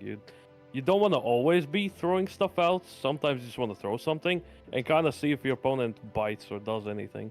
Because if you overcommit to zoning, that kind of opens you up to getting jumped in and stuff like that. So you want to kind of throw some stuff out for a bit, then wait and see what they do, or like throw one thing out, wait, and kind of see what they're trying to do. And yeah, I think there was a couple of situations where you can get like bigger combos. So obviously working on combos is always a good thing to work on, like passively. But yeah, overall, good adaptations to an opponent that is very, very aggressive, guns blazing. So yeah, good stuff from both players there. Definitely something magical going on over there. Hopefully we see them again. Yep, and yeah, please no more auto combo into DP or like run up DP. I'm sorry, I didn't mean to mention they don't do it. Like unless you really know what you're trying to like beat, yeah, it's not great. Would not advise. So now, since you guys are over with the analyzing, we'll make another short break again, because this time, since the format of the whole bracket is a little different from the usual beginner bracket, I'll have to set up the top 6 with the first 6 players that come out of this beginner bracket. So see you guys in 10 minutes, or a bit more, depends. Okay, before you guys go, I have a small. Well, this is a late introduction because my voice didn't get in during the beginning of the stream, but I will so take my sorry. chance now before everyone else leaves. I blame you, not you. But yeah, it's all right. So I mean, the bracket hasn't been alive for a while, and this is like for me it's like a dream to bring it back to the community again, because we haven't seen any beginners at all, and I'm so happy that so many people want to join this bracket and that they're willing to learn about the game, and that they're like trying to get into the community, which is a lovely thing. And I hope you guys had fun in this bracket. I have seen a lot of people having a lot of fun, trying their best to win, trying their best to have fun, and that's clearly the goal of this bracket. Even though winning can be the best thing about it, well, people may think that, but winning is not the main goal. The main goal is to get better at the game, have fun with the people here, and yeah, see progress. And as now you said, we're doing a different format unlike other brackets. So we're going for the 5-round Swiss bracket into top 6, and we will announce top 6 after the short break. So yeah, I have nothing else to say beside this. So that is all for me. So see you in a bit. Thank you.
sec.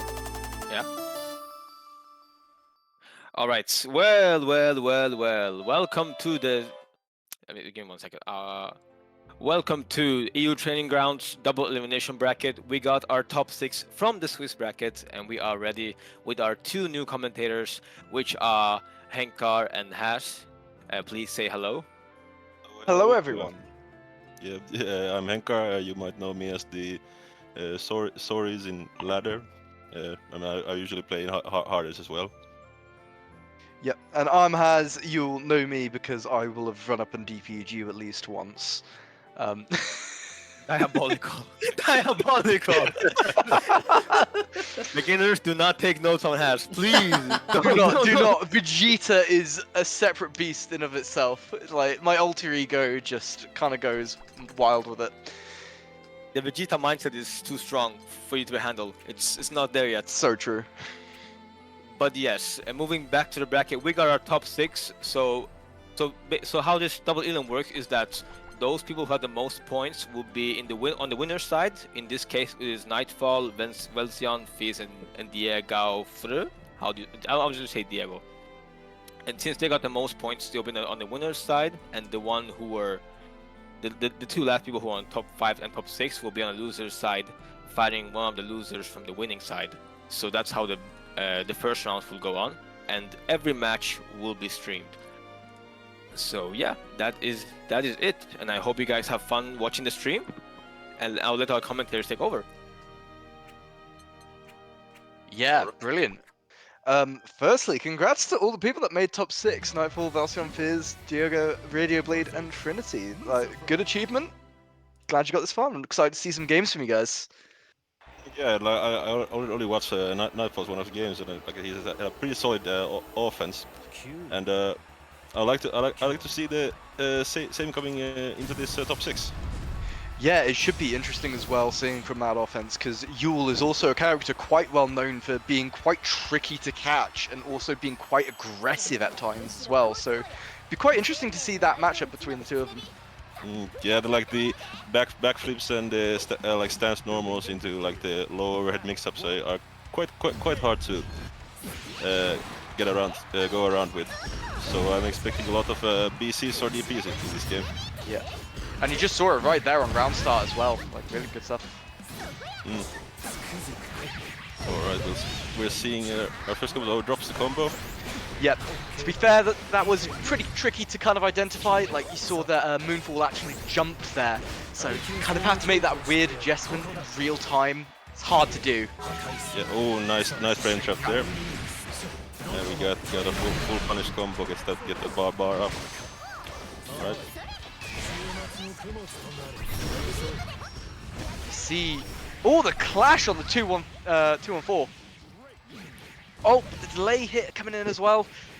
Again, these delay hits catching out Moonfall quite hard. Oh, and the DP is bait. Oh, goodness. Okay, now any button will do. And there it is, Yep. the backflip into this low sweep. Yep, when you're on that chip point, you've got to be ready to spot dodge at all times. If you're not, you are just going to chip out and die immediately. Yeah. Alright, starting off aggressive, got the first blade level. And what I love to see from Lucilius would be that they like keeping the Yule there with just safe pressure. Like she's eager to press buttons right now. So Yeah. just catching out any stray hits with just safe and reliable pressure would be good. Yep, But and we're no way seeing to- that right here. Like, you'll be BC'd out immediately, and now you're in the corner, and the position's completely reversed. Oh, Oh, and big hit. that's unfortunate. Yeah. Yeah, and I think, comboing out. No cash out. Okay. I think that would have killed him if he would have gone completely cashed out. All right, there's the stray hit, and that's Yep. game 1. Yeah, and I would like to correct myself. That was 96 meter, not 100. I was looking at the wrong meter bar. Apologies for that. Never mind. That's why you did not cash out. Yeah. I failed to mention that this is also my first time commentating, so bear with me as I will stutter a lot and let's see what happens. But I'll get better, I promise. Oh no, you're doing fine already. Like, more insightful than me. All See that right. R medium. Yeah, the good 6-6, but I don't know why this stands there, but now just safe pressure, and there's the straight hit. Yep. Like Good confirm off it as well. yeah, in terms of defense, like you really don't have to press buttons, and if you feel really uncomfortable, like against the pressure, you just need to find some good place to cash out your BC into. Usually it's like a skill like Yule's backflip into the heavy version of the backflip, where he jumps on its plus on block, and also it's BC safe. Yep. Which is what you need to look out for, especially against Yule. Like, you died with 3 BP there, you gotta use those BP effectively. Just like that, well done. Yep.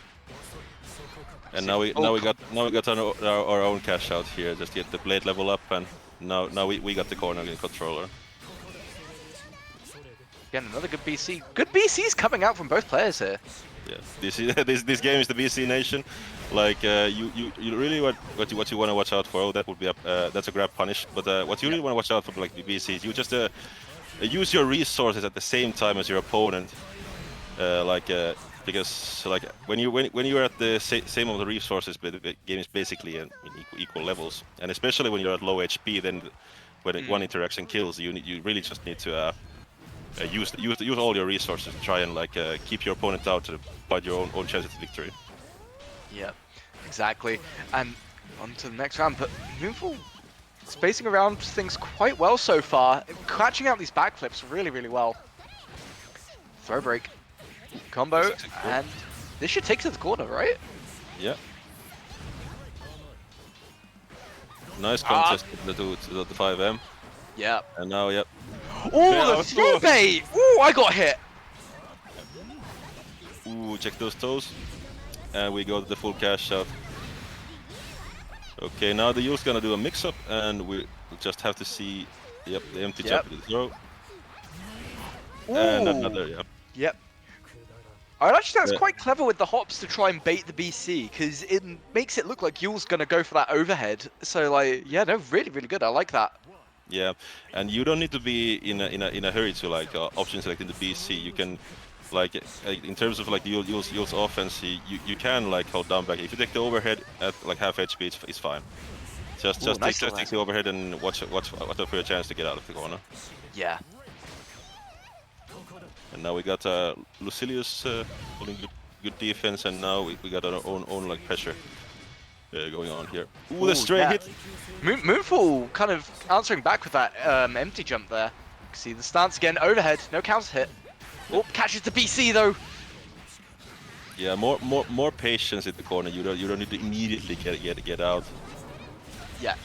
Like, as a general rule of thumb for deciding when to BC, I would personally recommend look for the special moves to BC on. As a general rule, that is where you are guaranteed to always get your BC. Remember, you don't take chip damage off normals in this game, so that's... Also, that's still a grab punish. Yep. Like you can if you successfully block Yule sweep, like backflip sweep, you can grab it if it's spaced out correctly. Yeah, it's -4 on block. Is that, if I'm correct, if my maths is correct for that? Yeah, -4. Yeah. All right. So you got to be frame perfect with a throw, but it is doable. You can buffer it. Yeah, and now we. Ooh, nice, Ooh, nice, yep. nice notice on there. You can punish the overhead with if you block it. It's also, I believe, -6, so you can only punish with a very fast button. Yep. Close light in general, Yule kind of goes towards you and doesn't have a lot of pushback on it, so generally close light should be able to punish it. Ooh, the DP preemptive catching the... DP. Yeah. Right, plus frames. Keeping it solid. Yeah, that's nice. And now we get our own PC. Yeah. Oh, yeah. Okay. Watch those toes. Yeah, absolutely. Like, you just got to be ready for that 2-on-4 whenever. Like, got to make sure you're blocking low, react, spot dodge, whatever it is. You got to make sure you're on point and ready for it. Yeah, and I'm really liking the solid offense, like not leaving many gaps. And when there's a gap, it's usually a frame trap. So there's not like any cheeky pressure resets here or there. And so far it's catching like Yule mashing, obviously on the mashing. gaps. Yeah, exactly. And you see that 2-on-4M just kind of again. But yeah, oh, clash, but the auto combo not clashing out though. Ooh, and there it is. Just as you mentioned before, those frame traps. I love how tight these two are keeping it in terms of like their pressure. Like everything, every button that is pressed so far has been pressed with intent, which I really, really like. Yeah, like the general rule, so like the general advice for like basic games is usually that you just keep your pressure solid. Don't let the opponent like do any cheeky stuff. If you wanna, you can do frame traps, but usually if they don't know the matchup, don't know the frame data, they just might press on those dangerous spots. Like you can like first see what your opponent does, and then might be go for some different kinds of mix-ups. Yeah. Nice little punish on the Lucilius teleport there. I rate that. Ooh, almost caught that DP. And now we're fully cashing out with the corner. Do we get the blade level? Yeah. I don't think that was the correct choice there. Got the blade level, got them in the corner. But Yul with the far medium! Yeah, now Nightfall needs to be really patient, just like block anything BC and re-establish your turn, and like then start your pressure, because Yul wants to do dangerous stuff. Like yeah, like just like that. That's Yeah. that's a very good option. Like Yeah. don't overextend. Like let Yul do the take the risks, and you just play it safe. You can actually chip it out since you're Lucilius. Yeah, exactly. And I've rated the option as well, going for the fireball. Just kind of keep it safe, keep it simple. See the DP there. Spot dodge! the spot dodge. I love the spot dodge meta. Yeah, it's pretty risky, but like if your opponent's not expecting it, then you might get a really good button, a good punish. Again, just good safe pressure, 6XL in the frame trap. Yep, Nice. lost the 6XL war there. Fortunate. Alright. Yep, 6XM, put them in the corner. Oh, and the plus!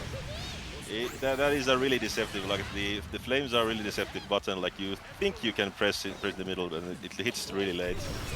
Yeah. Good BC. Turn back. But that's gonna do it for this round. Oh, never mind! Nope. I don't know my damage ranges. Yeah. Now just Moonfall just wants to play it safe. Oh, and he got the U blades, and that's the aim. Very well played. Very nice. We're going 2-2. Last game.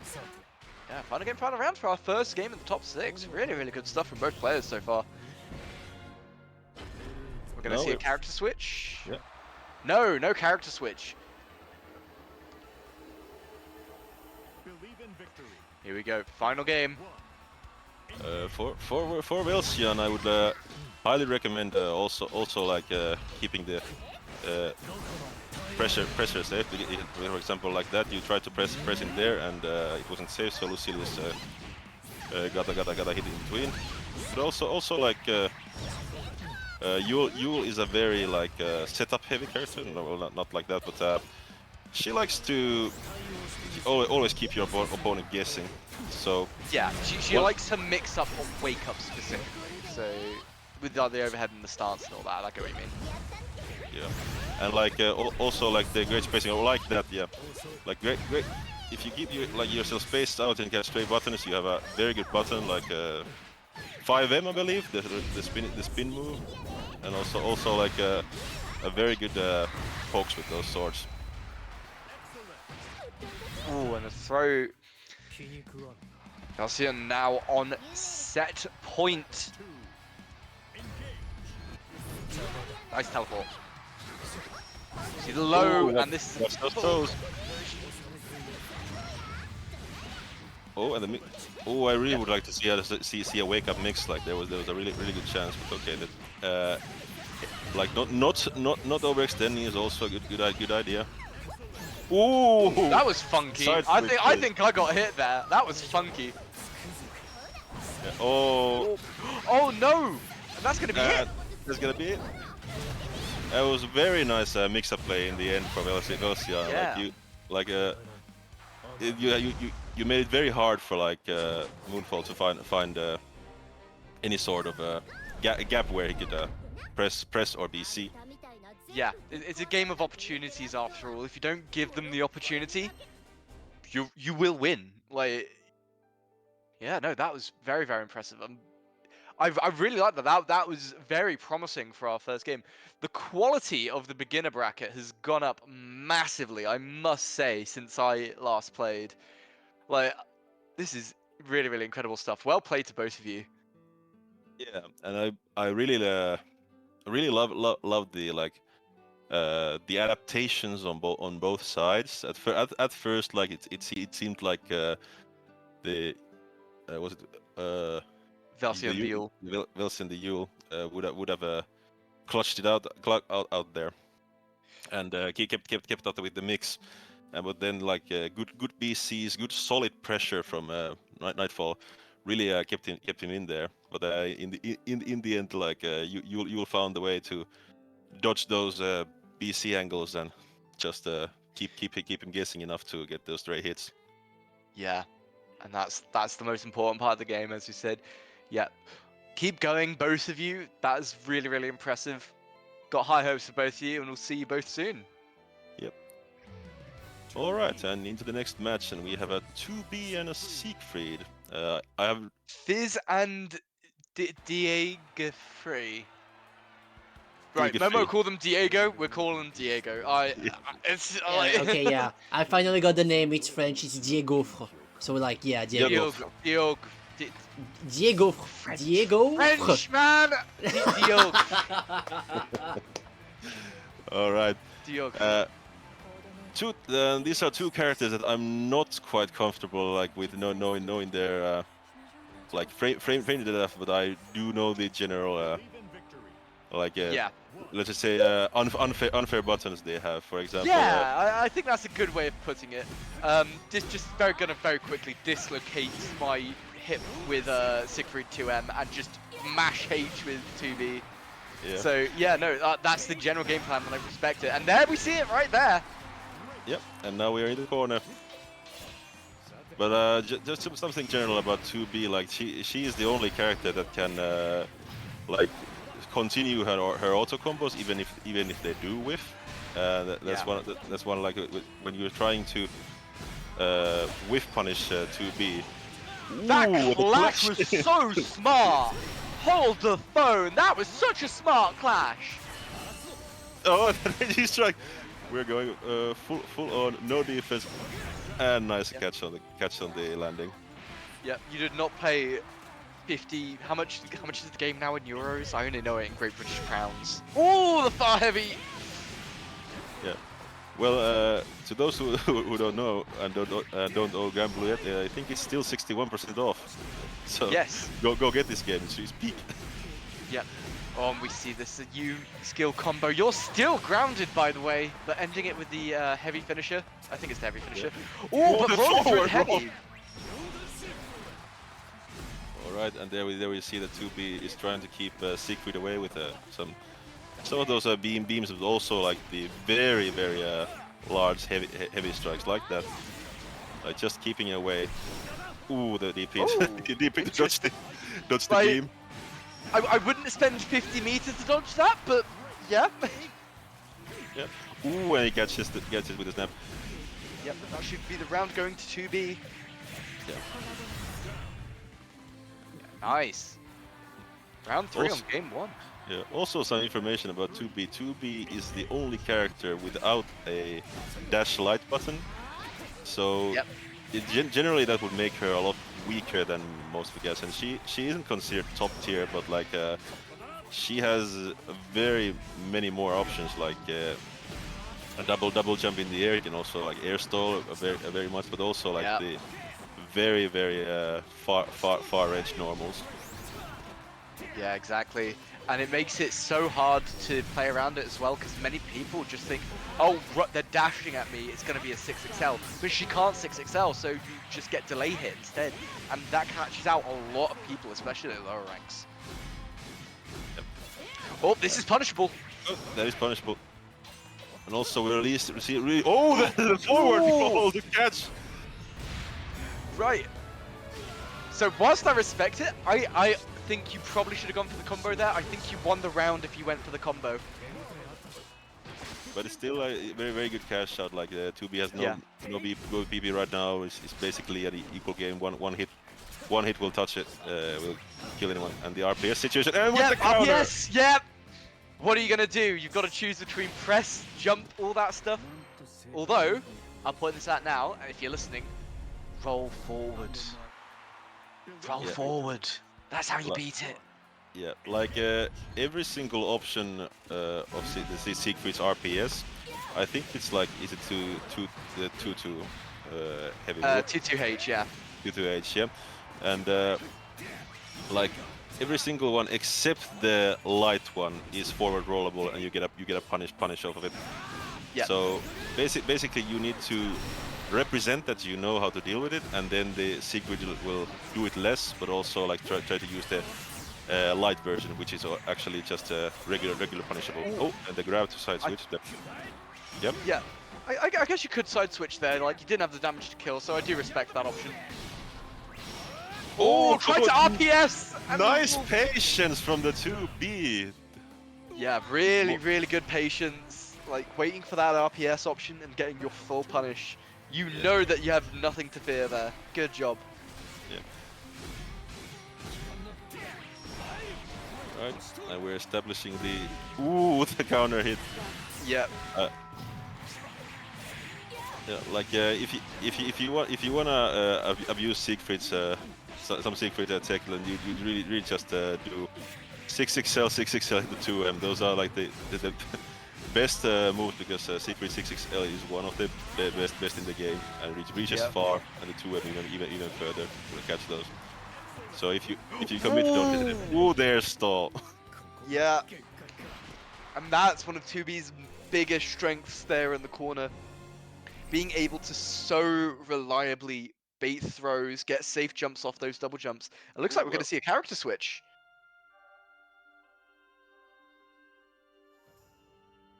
Yes, we are. We are And we're seeing seeing the Sandy. Sandalphon! Yes! One of the newer characters here, but also like with a very high versatility in these situations. But Yeah. more importantly, like a very good far-reaching fireball. I think, which will be very good at keeping 2B away, and also like establishing your own pressure, because it is really hard to get into 2B's face without her like trying to keep you away with the big far-reaching buttons. Yeah. And something else that I don't think gets talked about too often in these brackets. That's the second time we've seen it. I'm stealing that tech. I am stealing that. I did not know that was a thing. I am stealing it. The clash into the DP. It works sometimes, but like if your opponent just blocks, he's big trouble. Blocks or spot dodges, but yeah. Yeah, so I didn't even finish my thought. Something that's not talked about too often with Sandalphon is his really high mid-screen damage. Like, if you've got the meter to spend for it, that 2-1-4-U combos, and it does so much. Also, like if you're finding trouble, like getting through 2B's offense, because the one more important thing about 2B, most of her hits can't be VC'd because it's just too far away. But one options, like in terms of like 2B's heavy options than the combo enders, some of them can be forward rolled, but mostly you can also DP or SSBA if they keep holding the button. Yep, and you will get the hit because they aren't disjoints. Those swords are a part of a hitbox. Oh, dropping the combo there. Still in a pretty okay position. For example, here, if she would go for the head. Oh, the head! The call out! Oh, the tweak! And that SSBA is fully projectile invincible, so you got through the fireball. But nice Good DP in the end. Nice DP, yep.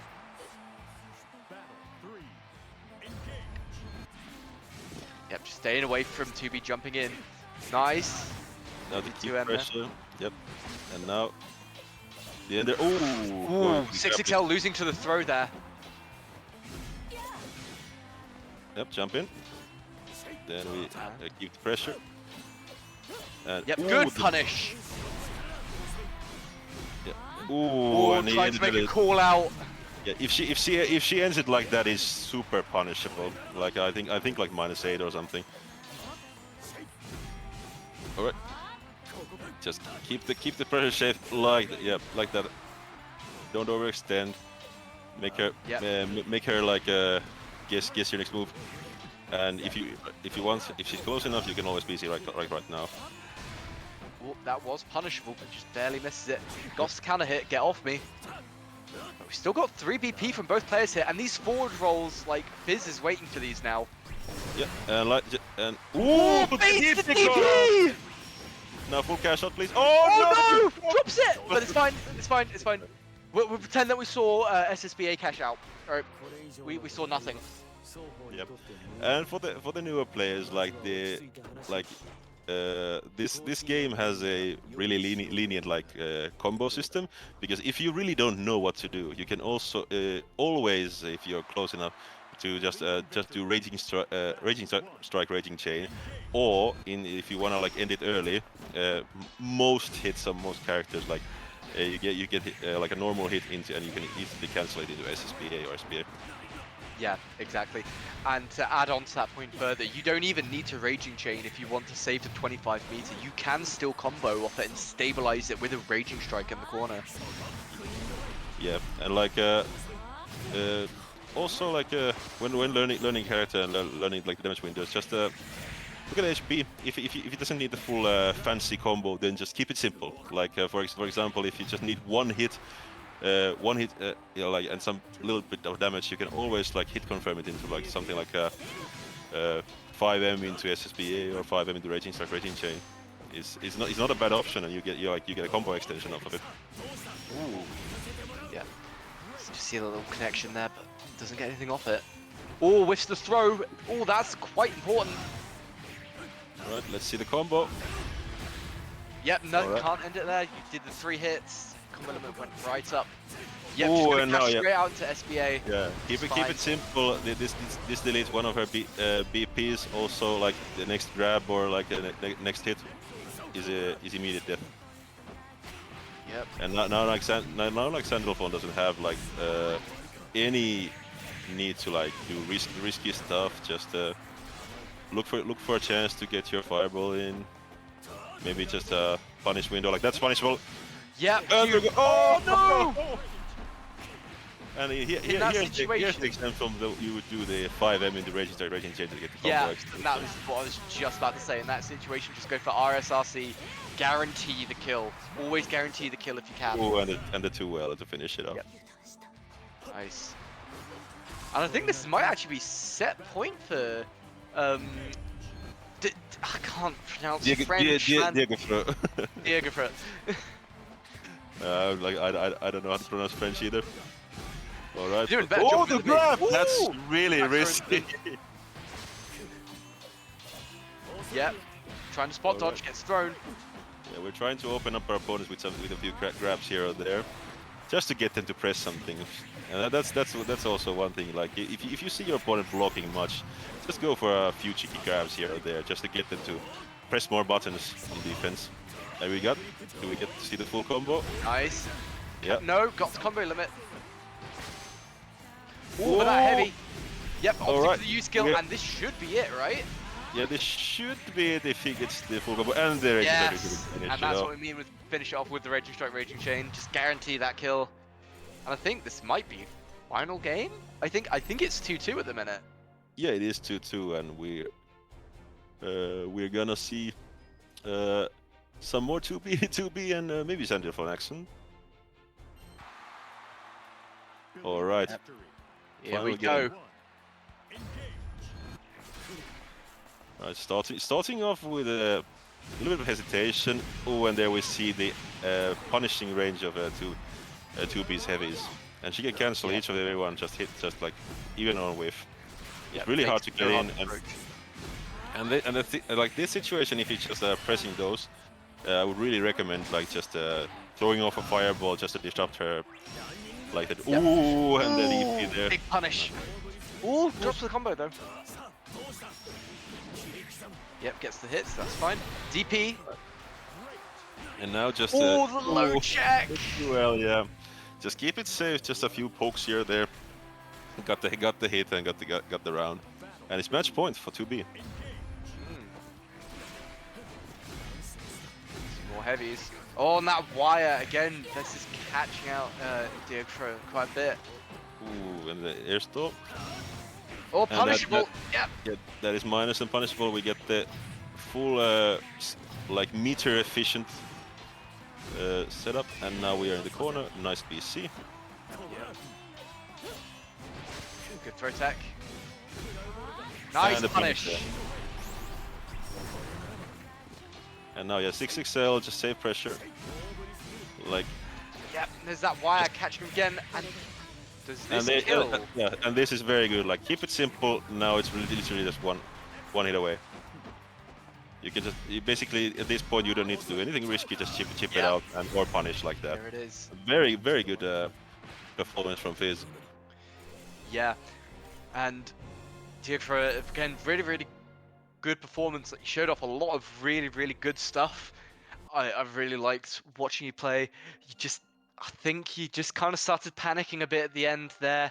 Started throwing out the heavies, trying to see what he could get. You're pressing a lot on wire when you didn't need to, unfortunately. So, yeah, no, whilst it's really good, you calm it down when you get to those points. It's those parts of the game that matter the most, right? You can't afford to get hit by that. Yes, and But it's pretty good. 2B as a matchup especially is really hard, like for beginners, because she doesn't play like the general characters in Grand Blue, and but like there are a few ways to like reduce the amount of pressure you're getting into. For example, if she jumps and you see the air stall, you can immediately DP it. It's not a safe jump, so you can just say, hey, get off me. But also like if she just is spamming buttons mid-screen, like just waiting for you to come in. If you have a fireball, just throw it. It's free damage because she can stop herself, and Yeah, you can just stall it yeah. out. exactly. It doesn't even need to be the heavy fireball. I would even say use the light fireball in that situation. Do that as a warning, like, hey, stop pressing on me, otherwise you're gonna keep getting hit. Ooh, here we go. All right, and we're seeing a Saurus from Finity. Just word of warning, Freddy. I'm gonna analyze the heck Yeah, out of it. yeah. This one's all yours, mate. Like- All right. So the first of all, when playing against Soris and Lucilius, well, you in neutral, basically with just your H rush punch. If you if you get a hit, just capitalize on everything.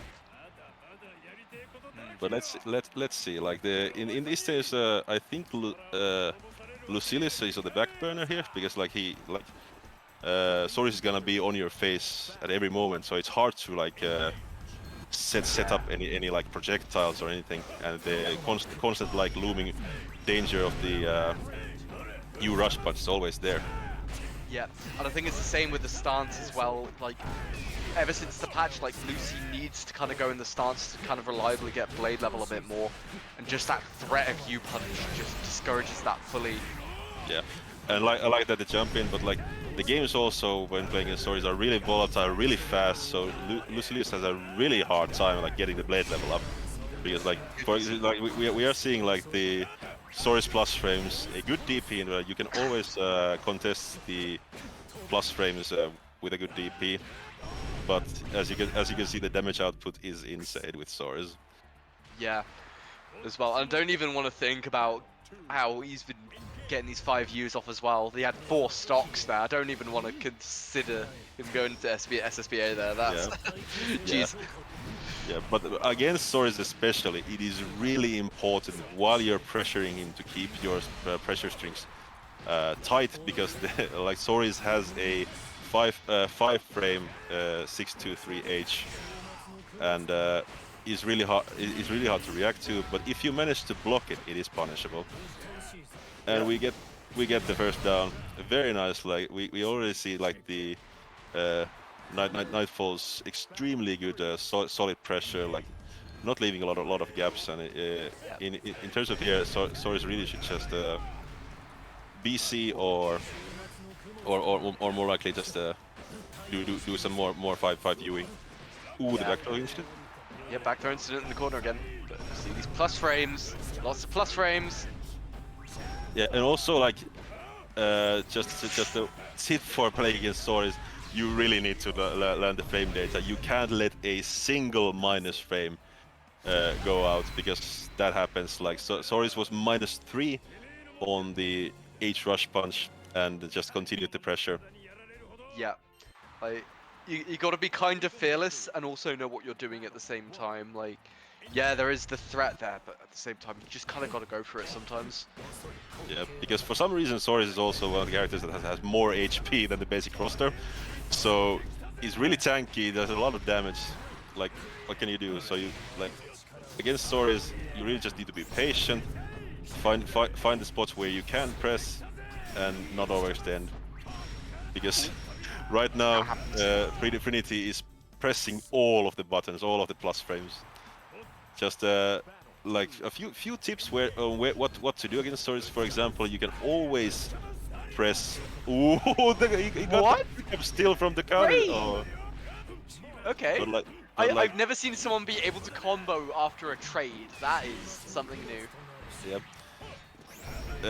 You learn something every day. Nice back throw. But like we can see how fearless and like, well, disrespectful this Soris is. Nice backdash out there. We want from Moonwall, and I want to see some more like punishing. For example, you don't need to spot dodge a medium rush punch, but a DP or an SSBA will always hit if you manage to tweak on a rush punch. Yeah, exactly. And that's kind of what I see as well. A bit more of a reaction on the punch, because you can interrupt that with some things, right?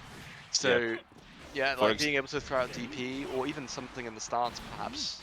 Yeah, like let's just say that he does a screen wide medium rush punch in Soris.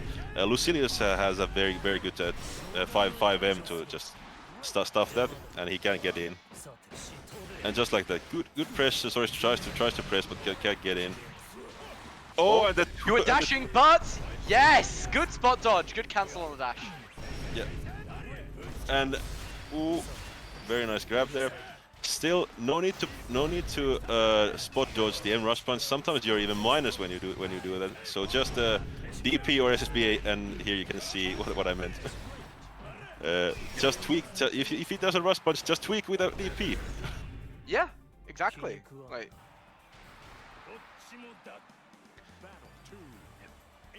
next round. Oh, the 668 armor. And like when you're playing Soris, you're really gonna have that like certain fearlessness of just going in. So what if they DP? So what if they SSBA? I'm still gonna put with my plus frames and pressure you because I have more HP, I have more damage. So why should I be afraid? Oh, and the counter it into the 2 to U. And these are looking some very one-sided rounds. Yeah, and it's just a matter of just kind of putting Lucilius in the corner here. Oh, that was it! Oh, that was 3-0. Oh. Yeah, very strong performance from Trinity. Yeah, really strong. Like, Yeah. kind of understood, like, knew where Lucilius was kind of, like, weakest, almost. Just, like, kind of going, okay, put you in the corner. I have a feeling I know when you're going to press. Go. Yep. So, And to me, it looked more like he didn't care if he would have gotten hit because like in terms of Soris offense, it doesn't matter if you have a few stray hits here or there because you have more HP, but also you have more damage. So yeah. like getting those crucial hits and converting into high damaging combos. Soris just diffs. That's why it's so important to know when to BC, know when to punish those rush punches, because if you let him just abuse those M rush punches, they're +2. He's always got an advantage on it. You just gotta if you ever see like a U rush punch or M rush punch, don't spot dodge except the U rush punch and just tweak with an DP or an SBA. Yeah, exactly. That's very good. Right, I think we're gonna be getting ready to go on to our next set, I believe. Or is there some confusion? So we Yeah, sh- no. It appears that we're going to be getting Geogafru and Radio Blade now. Ooh, and he's rocking the Cagliostro on this one. Ooh. I haven't seen a lot of Cagliostros in on ladder lately, but like Yeah. Cagliostros are very much known for like their setup-based gameplay and doing Yeah. some very weird mix-ups where you like really don't know where your character Yeah, is and where like the exactly. Cagliostro is on the screen. Budget JP, but she's a small child. Yeah, that's true. Right. So let's get into it. So already, I could tell you this is probably going to be quite a rough matchup for the CAG. Like, just Siegfried being able to do so much damage and just like kind of almost ignore the traps in a lot of cases if you space things correctly, which is what I was just about to bring up. Don't just 2-on-4 him into it. Yeah, and this is dangerous. Like when Kag gets the traps up, it's a really like a dangerous time for you to press any buttons. Yeah. Also, I kind of rate the delay on the Orcan stance there. Rate it. Try and bait them into a press. Yeah. Or punishable. Yes, good job. Good punish on that. Yeah. So as a rule of thumb, if you ever see the CAG teleport, ultimate teleport. Teleport into the edge. Yeah. Yeah. I believe that's plus the that teleport. It shouldn't be, but I don't know. I know that one of them is plus. Yeah. Depends on if you hit it. For example, if you don't get a hit, then it's not plus. It's a free just punish. as you saw there, yeah. All right. Oh, the back throw incident. And now we get a great patience from Yeah. great patience from Cagliostro, just let him fall in the trap himself and then convert into a full punish. All right. Exactly. Ooh, missed the combo is reset opportunity there, but let's see. Like this is the part where like Siegfried shines because he has much better buttons in the corner. For instance, and hitting, not blocking high on that one scenario. Yeah. Whoa.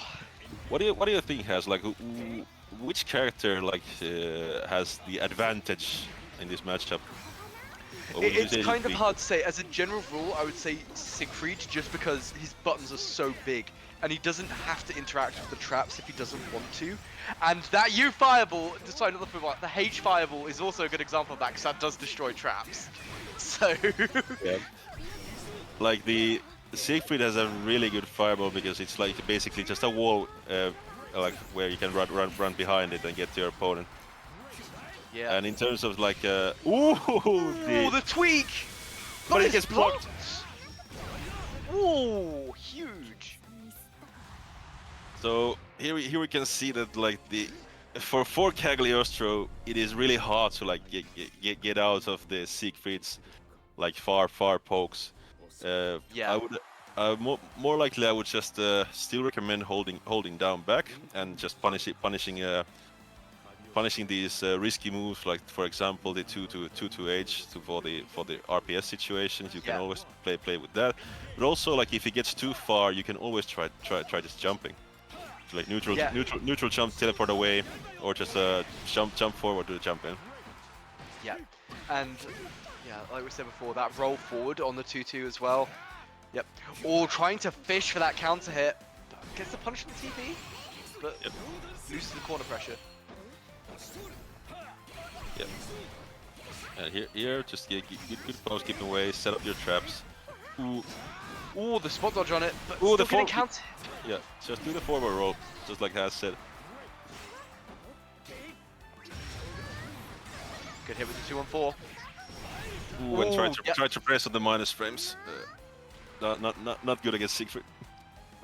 Yep. And even when he is minus, it's just gotta pray. Like, good teleport through the fireball. Yep. Also, I'm seeing a lot of like hesitation on going in. Cagliostro still has a like for close range gameplay as well.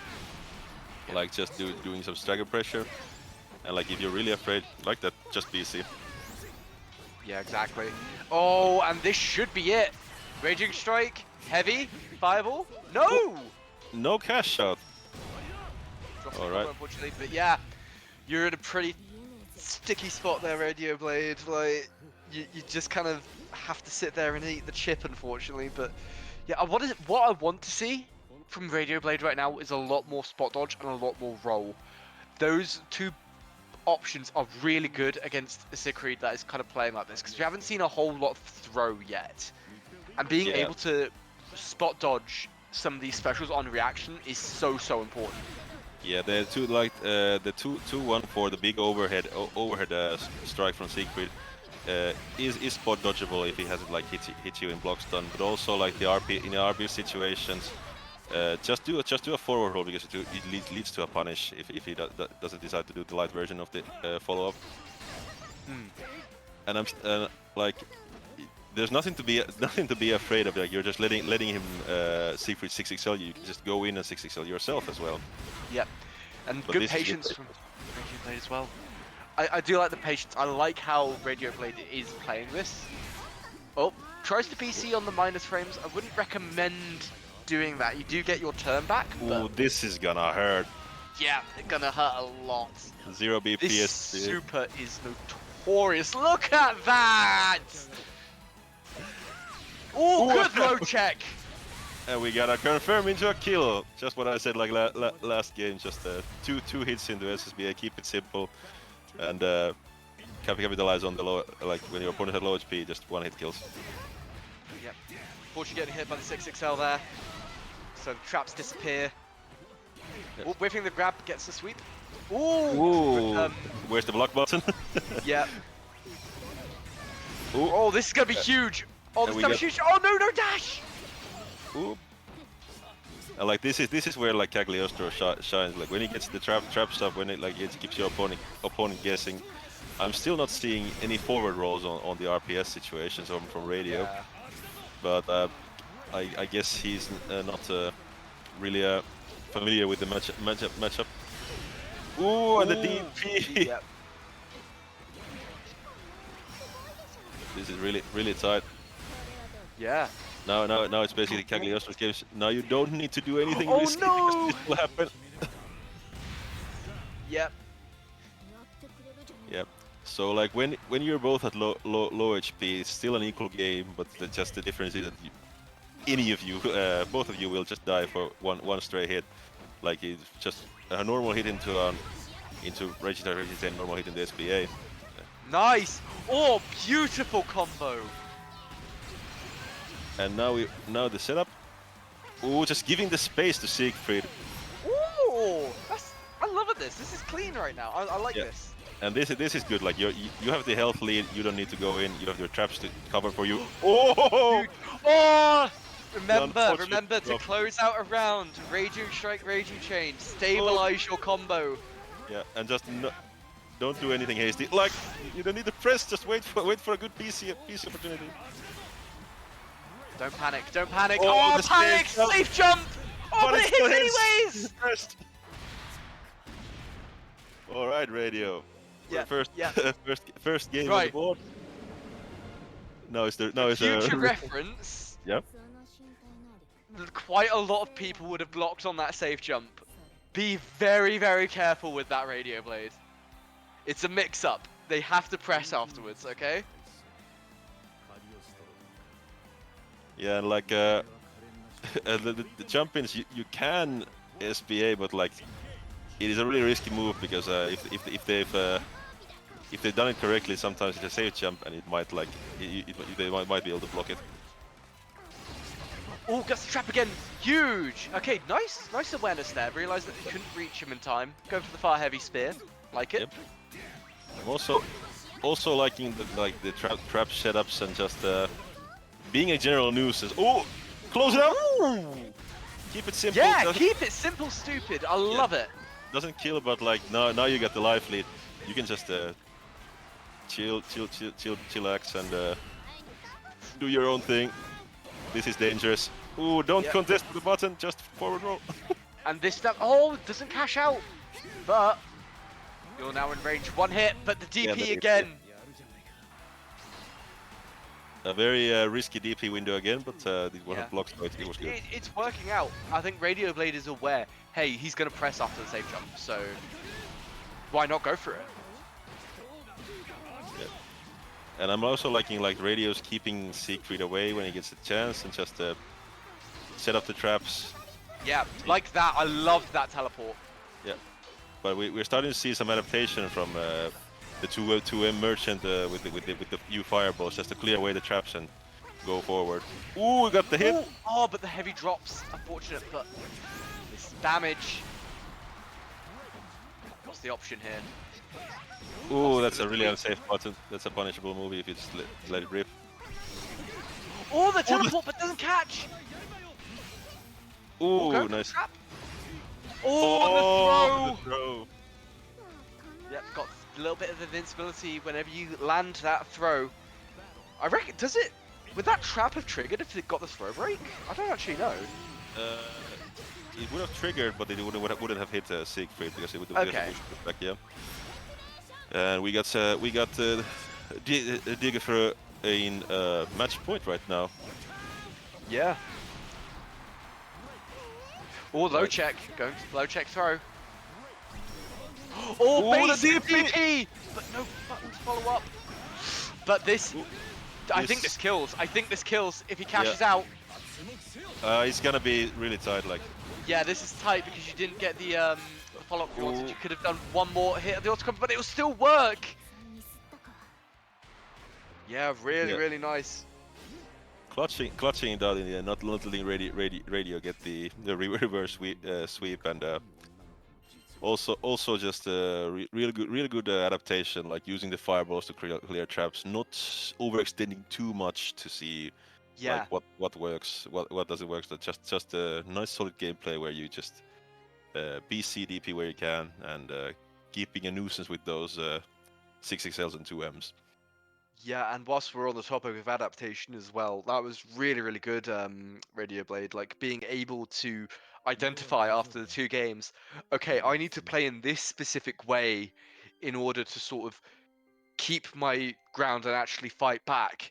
And then almost immediately after you won that game, Geography actually came back in and just kind of went, okay, you're now playing like this. I'm going to readapt. And this is what we like to see. This is really, really common at the highest level of play. Like, small interactions, you'll see really, really minor, fast adaptations on the fly. And it's really nice to see that skill being developed here. So, really, really well played from both of you. Yes, and like like Granblue is a game of where like yeah, you can only go so far with your basic bread and butter, but like this is just regardless of every fighting game, like when you get comfortable enough with your own character to do your own like bread and butter pressure and combos, then it becomes a mind game, like to see what's your opponent's habits and how to capitalize on them. I really loved seeing like okay that for example like Radio Blade started being more of a mid-range monster, like seeing that not the patient defense worked and all that. But we're in the next match. Yep, next already. match, Yule 2B. Here we go, and this is our winners finals, I believe, if I'm reading my bracket correctly. Yeah. So we're seeing Velsi on the Yipper and Fizz with the 2B. Yeah, and it'd be quite interesting to see this, because I want to see how Valsion kind of spaces around this Far Heavy, kind of deals with it, and see what kind of, how they use Flip, really. I guess that Far Heavy straight away, not Far Heavy, just H.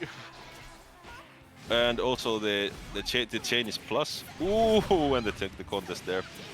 Very nice. Now what's the mix? Overhead? Overhead, yep. Are we doing another hover? No. Just a regular pleasure, and we got the hit confirmed into the full combo. And now we are gonna see another setup. Oh! Ooh, I got hit. That is like the Yule players. Don't give them more like mix-ups to use, because it's really hard to like to keep track like where to press. But in this case also there is the block button, which nobody uses. It really like helps with the cross-ups. Yeah, exactly. Speaking of... Oh! Thought we were going to see something there, but the pod, but nothing.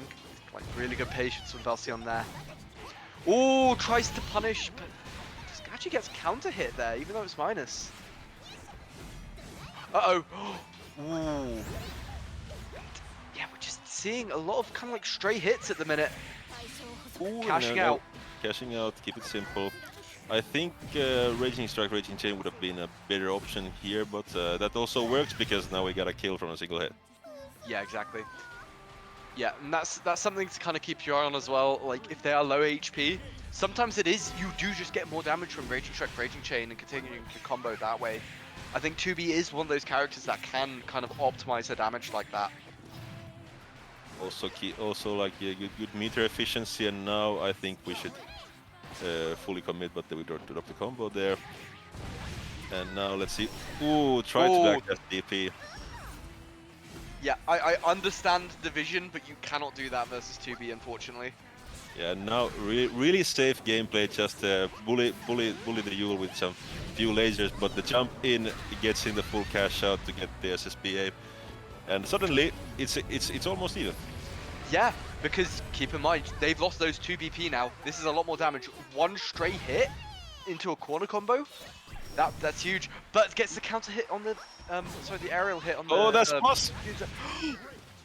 Oh, oh no! The boomer check! We call that the boomer check in the house, because I get hit by it every time and I am 26. Oh my days. Don't worry, I get hit by it all the time as well. Yeah. It is a really risky button because you are fully punishable after that, but sometimes it is also an option to let it just rock. Especially if they're not ready for it, it is a very good option. Yep.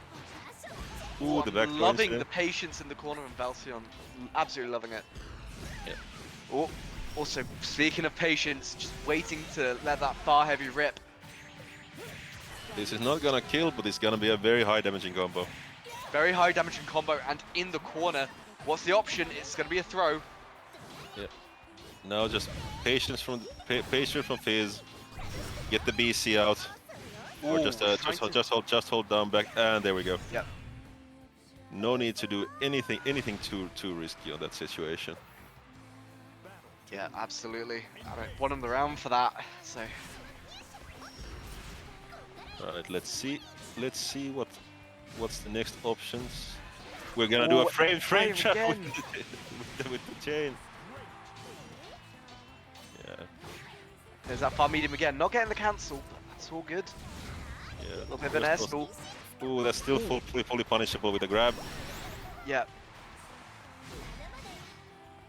There we go.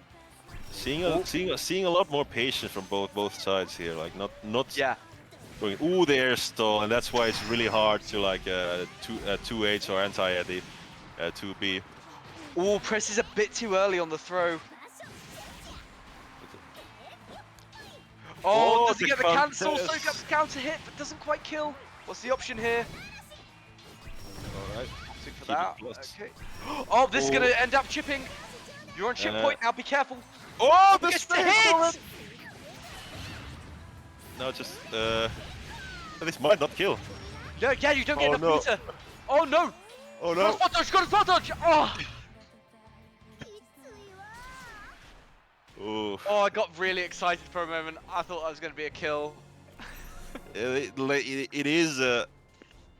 I think like the combo started in a 6XL, and if you 6XL, the damage gets scaled off pretty quickly back then. So maybe because it was that it didn't like end up killing, but also like Yule isn't a character with a really high damage output.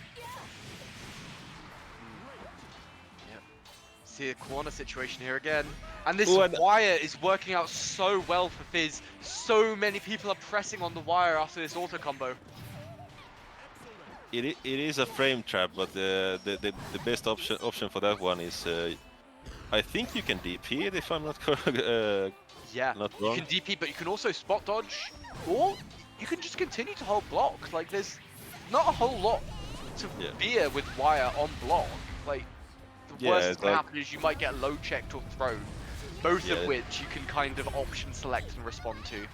Yeah, and like 2B is just plus on it. Like it's not the end of the world if you let her come close. Oh, catches excellent timing on that heavy. Wow. catches the jump in with it. Yeah, the air stalled jump in mind. Excellent timing. Ooh, tries to get the anti-air. The neutral jump. And just a little bit. Oh, nice backstab! That is also an option you can use against that with you. And you also get a punish for it, because like if you manage to spot dodge the wire or like dodge it in general, 2B is very minus after it. Yeah. Oh, drop the combo, but that's all good. I think it was a reset of some sort, so by trying to get the more pressure.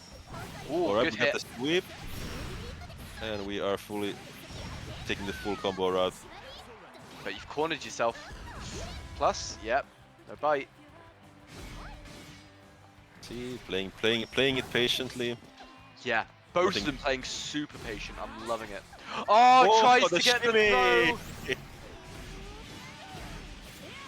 But still, this is very. Oh, the deep! Oh my You days! didn't need to do that. You got plenty of health. You just. Oh! Like in this there's some situations like 2B only needs to get hit once, and you need to get hit like a million times, just to like get forward. So just be patient in the Yeah. corner. Find the place where you can safely DP or spot dodge, Yeah. or BC, and like don't overstand like with like Yeah. don't risk anything at that Yeah. point. Because like I said, all of the options that you picked there that caused you to get hit, all of those were hard callouts that you did not need to make. So that's just the way it goes sometimes. Yeah, and like in this game, you don't really need to like hurry it up to close out games. Like if your full HP opponent is 10%, well there is a timer. Like they need to do something, and you don't need to do anything because you have life lead. Yep. Oh, and the Ooh. mash. Yep. Since that auto combos. Oh, and the overhead. Yep. And this is this gonna is be quite a lot of damage. yeah. Right. Good throw break this time. Yep. And now it's a different game, but like now Velsian needs to make things happen, and like Fizz is identifying that, like Yeah. she doesn't need to do anything. Just Yeah. play it safe. Just poke with a few things. Oh, that's Uh-oh. nice. Good conversion. I'm liking it. Oh, and it Good reset. stuff. I only just saw that it reset somehow. Yeah, I think Fizz was holding blocked there. That's definitely should have got them blocked. Yep. Ooh, and the punish with the jump overhead. The overhead. Overhead Going again. forward. Don't do the 2-0. Stop it. No, stop it. Over the No. overhead. Oh, I'm traumatized. Oh. How many overheads will you take it? I mean, personally, I will take every overhead because I don't want to get hit by the low and get Yeah. comboed in the stratosphere and get like reset like pressured. But sometimes new players just are insane and we'll Yeah. overhead you over and over again. Good Nice piece. BC. Give me plus frames. Yep. Throw punishable, but not going through it. Ooh. Yeah. All right, The- we're going to 2-2 right now. So Yeah. that last round.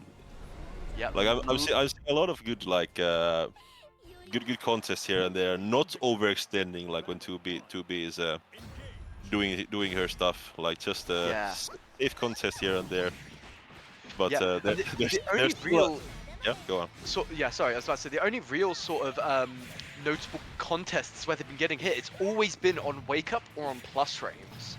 So yeah, I'm Yeah. really liking the patience from both of them in neutral. Ooh, the anti was there.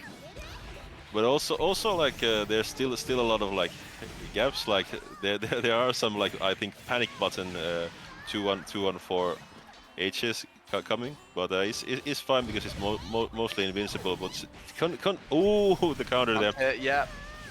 But consider sometimes canceling the backflip just into a stance, like seeing what they do, because it is a really dangerous button if they start like adapting and reacting to it. Now we see. Yeah, just as you saw there, no medium conversion off that. Oh, gets 2M. The whiff punish, and now we're back in the Nice. blender. The overhead, the counter hit overhead, and Touch we it get on it. Yep. Yep, going Okay. for the DP. Doesn't want any of that. Yeah. Also, some really nifty information about Yule. If she is in the stance, she can't block. There's only the counter move, and they can use. Yeah, That's just the as one you with saw the there. flash. Oh, The abusive long-range 2B normals, and we got the full combo conversion here. Now it's guess for game. tries to it's contest, a hit. and that's going to cost, and that's going to put you into the losers bracket trying to contest 2B. Oh. But yeah, like I said, really well played from both of them. I loved seeing sort of like start from right from the beginning up to the end, like more and more respect being put onto them, like onto the gameplay. Like really, really well played from both of you. Like I really enjoyed watching that. That was really, really entertaining. Thank you. It looks like the Yeepers also enjoyed it immensely, but now they're really really sad that the Yeeper didn't win. Yep. But it's fine. You still got the losers run. Get your run back. I want to see your run back. All right, and immediately going off in the next game, we have Soris versus Siegfried. So Trinity versus the funny French name.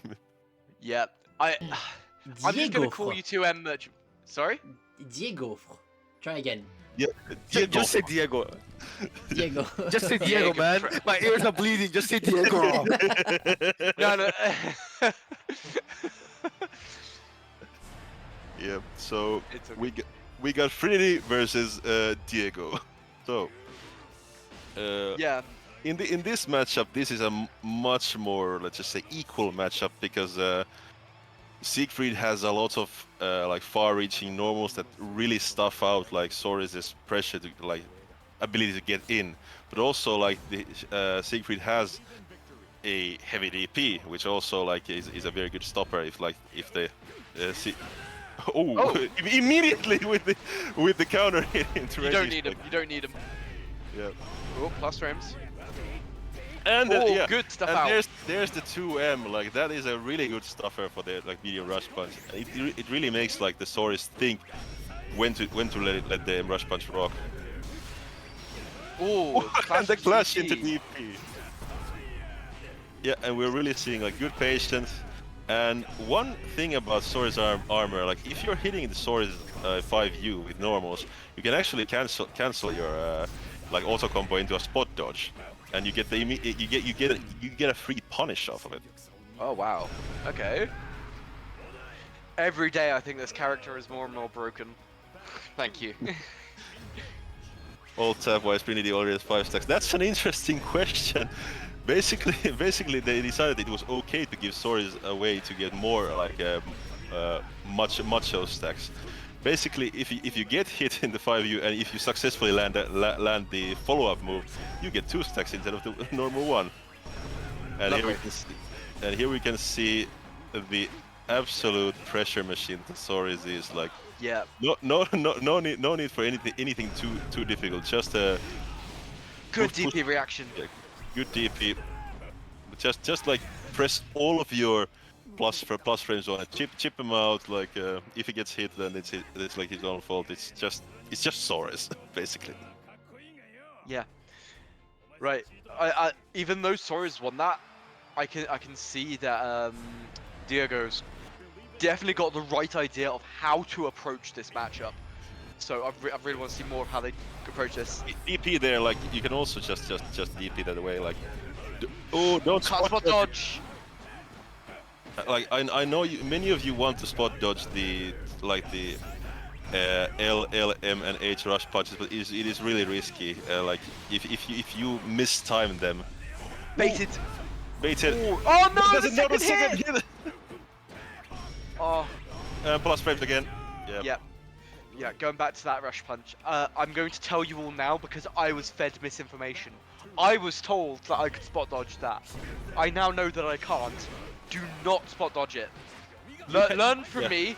Do not fall for the misinformation. I mean, you can spot dodge it. It just needs to be done like really, really, really early, and then you get the punish. But like, Yeah. like it's still really hard. I really recommend just when you see a rush punch to DP or SBA, or just if you like don't want to spend any meter, just block.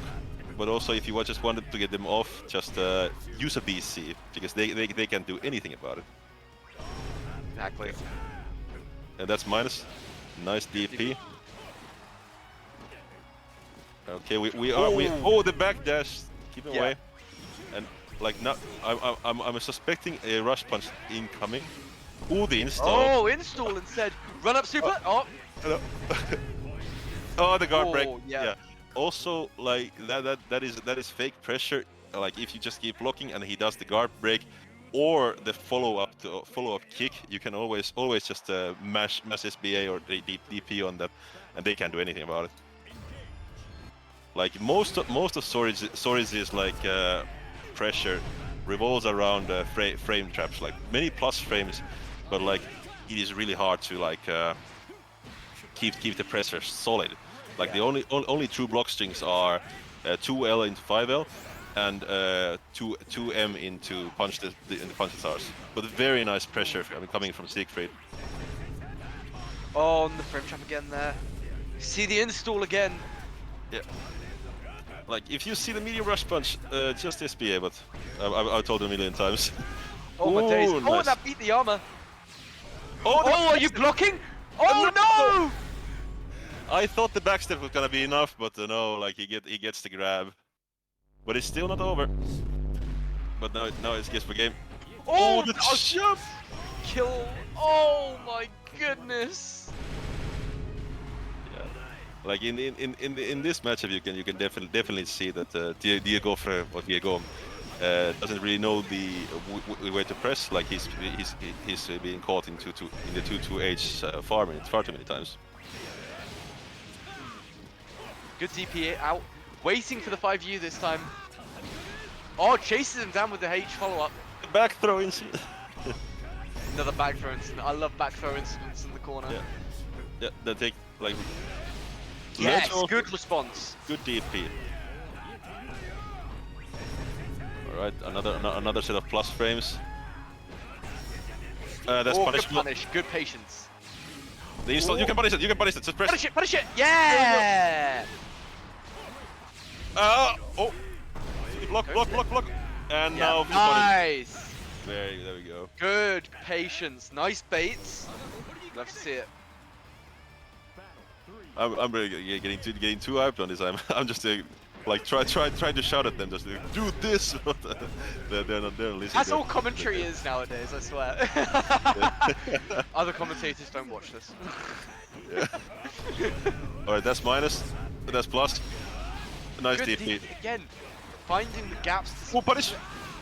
again, I'm loving like sort of like the awareness. You understanding, okay, I'm gonna press here because you are definitely gonna try and follow up. Yeah. I'm also like, oh my god. Is that safe? No.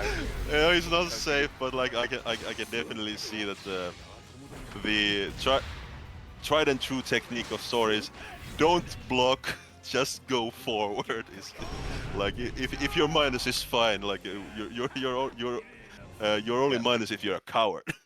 Yep, only minus if you're a bitch. It's fine, don't worry. Oh, and it was 3-0 already. 3-0 to Sora's, yeah. Yeah. Really, really good showing.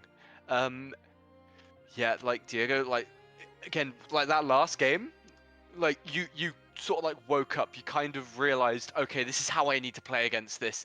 I need to find the gaps. I need to DP. I need to reversal, and I need to make sure that he cannot get away with these plus frames. And you were doing that really, really well. And you were also baiting the reversals really, really good as well. I would say do not be disappointed in that performance. That was really, really good. And it shows that you've got that mindset to adapt on the fly. So keep practicing, keep getting to that point. You'll get there. Really, really good.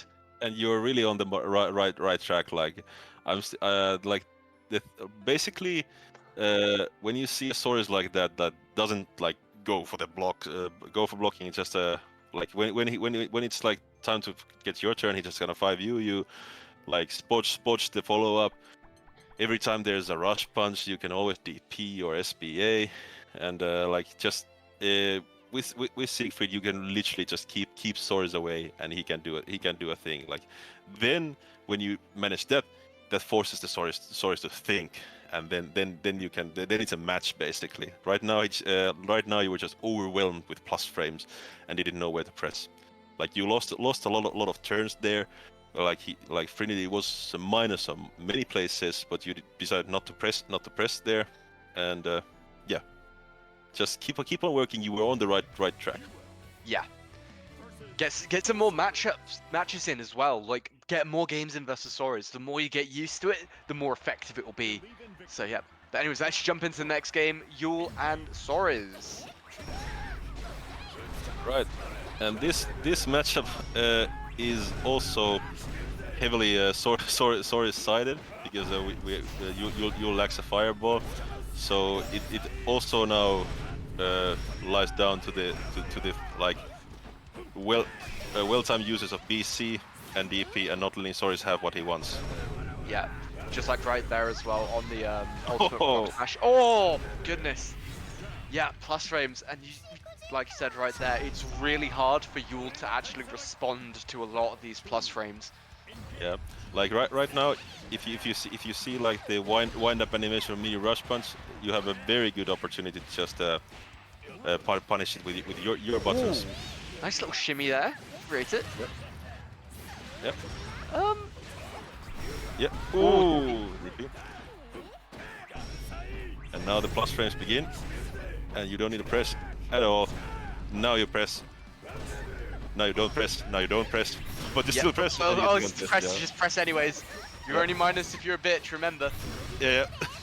Oh, and the blocks! Nice! And the fun is good very job. nice.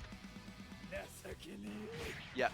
Yeah, just don't let Soris have his way. Like when he gets in, you can literally just wait out everything until he runs out of skills to use, and then you can start thinking about how to punish him. Yeah. Right now, it's plus frame city. Who are now punished? Oh, the gets tweet. hit by this. Yeah. No risk, like. Well, yeah. Then this matchup is very volatile again. Soris in this match as well. Soris doesn't need to like worry too much. Like the higher health, the macho stacks, and like everything just gives you in a way that like you just out damage your opponent. Yeah. So I also want to make a quick correction. I said no risk. I meant no fear. My bad. Yeah. There we go.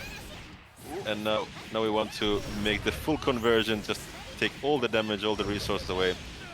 Now the Soris just wants to BC or DP away. Oh, but the side switch! Yeah, Marcion's been showing like really good proficiency on that. Immediately jumping, does not want anything to do with that SSBA, and choosing to opt for the low, watch your toes, gets the round. Really good.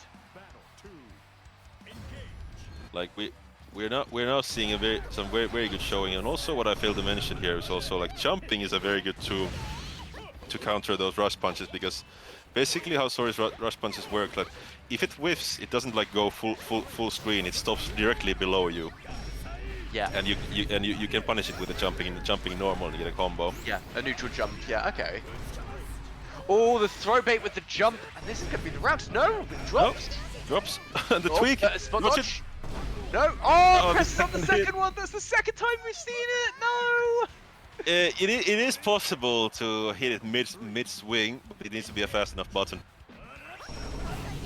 Yep. See that low big combo. Up to the overhead, gets punished for it though. Plus frames. That's punishable. Ooh, and you can spot that. You can even in that animation you can spot it. Ooh, nice weight punish. Get hit. That Yule farm medium, I keep calling farm medium, that Yule medium just doing huge bits of work. Yep. You still can spot dodge, but yeah, that's good. And now, Ooh, I think that Get BC full might, combo. sorry, that RS might have been too early. I think that's cost you quite a fair bit of damage. Potentially a kill. it's fine.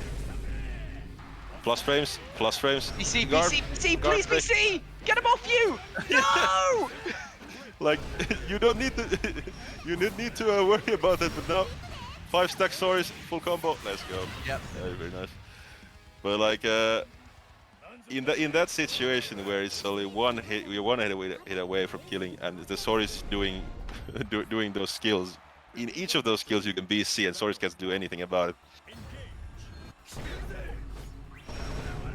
Yeah. That's very nice, closing out the round, and we're back in the plus frame city, just flexing on them. Ooh, Damn, DP. unfortunately, not getting the safe jump off that. Good throw break. Oh, the clash, but Soris ends up on top there. Yep. All of those far heavies also are -8 if he doesn't cancel them. Oh, and the brush Ooh. punch again. It's gonna be combo limit. And now the plus frame city just like if Soris does that, like he doesn't like have a care in the world, just pressing and pressing. Let them know that you have options. DP, SSBA, brave counter. Yeah, you've got so many ways to deal with it. Admittedly, all of them are risky, but a good way to stop Soris from just constantly mashing on you is forcing them to respect that risk, right? So even if at point it doesn't connect, by just showing the option, you create more opportunities, right? Right now, like the Soris is doing a knowledge check just by. Ooh, nice shit. Good punish on that. Will this be able enough? No, not quite. Yeah. And like literally, Oh, yeah. nice, yeah. And one thing to remember, like the armor does reduce damage, but it is not invincible. If you have low enough HP, you're really gonna die still. Yep. Yeah, that low again. Brini's not quite watching their toes enough. Ooh, the 5-framer. Oh. Oh, and the getting first hit. rush was the connect, but no combo off of it. That's big. Ooh, and this is a big corner combo. Cash out at all? Maybe. Yeah, I would cash out here after using the RS. Yeah. Nice, good damage. And now we get the Yule mix, the Yip mix, and this has No to Yip do Yip it. mix. Yep. And now, nice Ooh, jump. that's one. Those might be able to kill. And the overhead. Oh, the overhead! And could you go airborne on that? The throw whiffed. Oh, that was so clever. And now Ooh, we're in the room. I was seeing a character switch from Trinity. Yeah, Soris is a creature, so to say. I always seen Belial. Interesting. Okay. So Yeah. yeah, go you've got that 2M, that plus on block 2M, low hitting.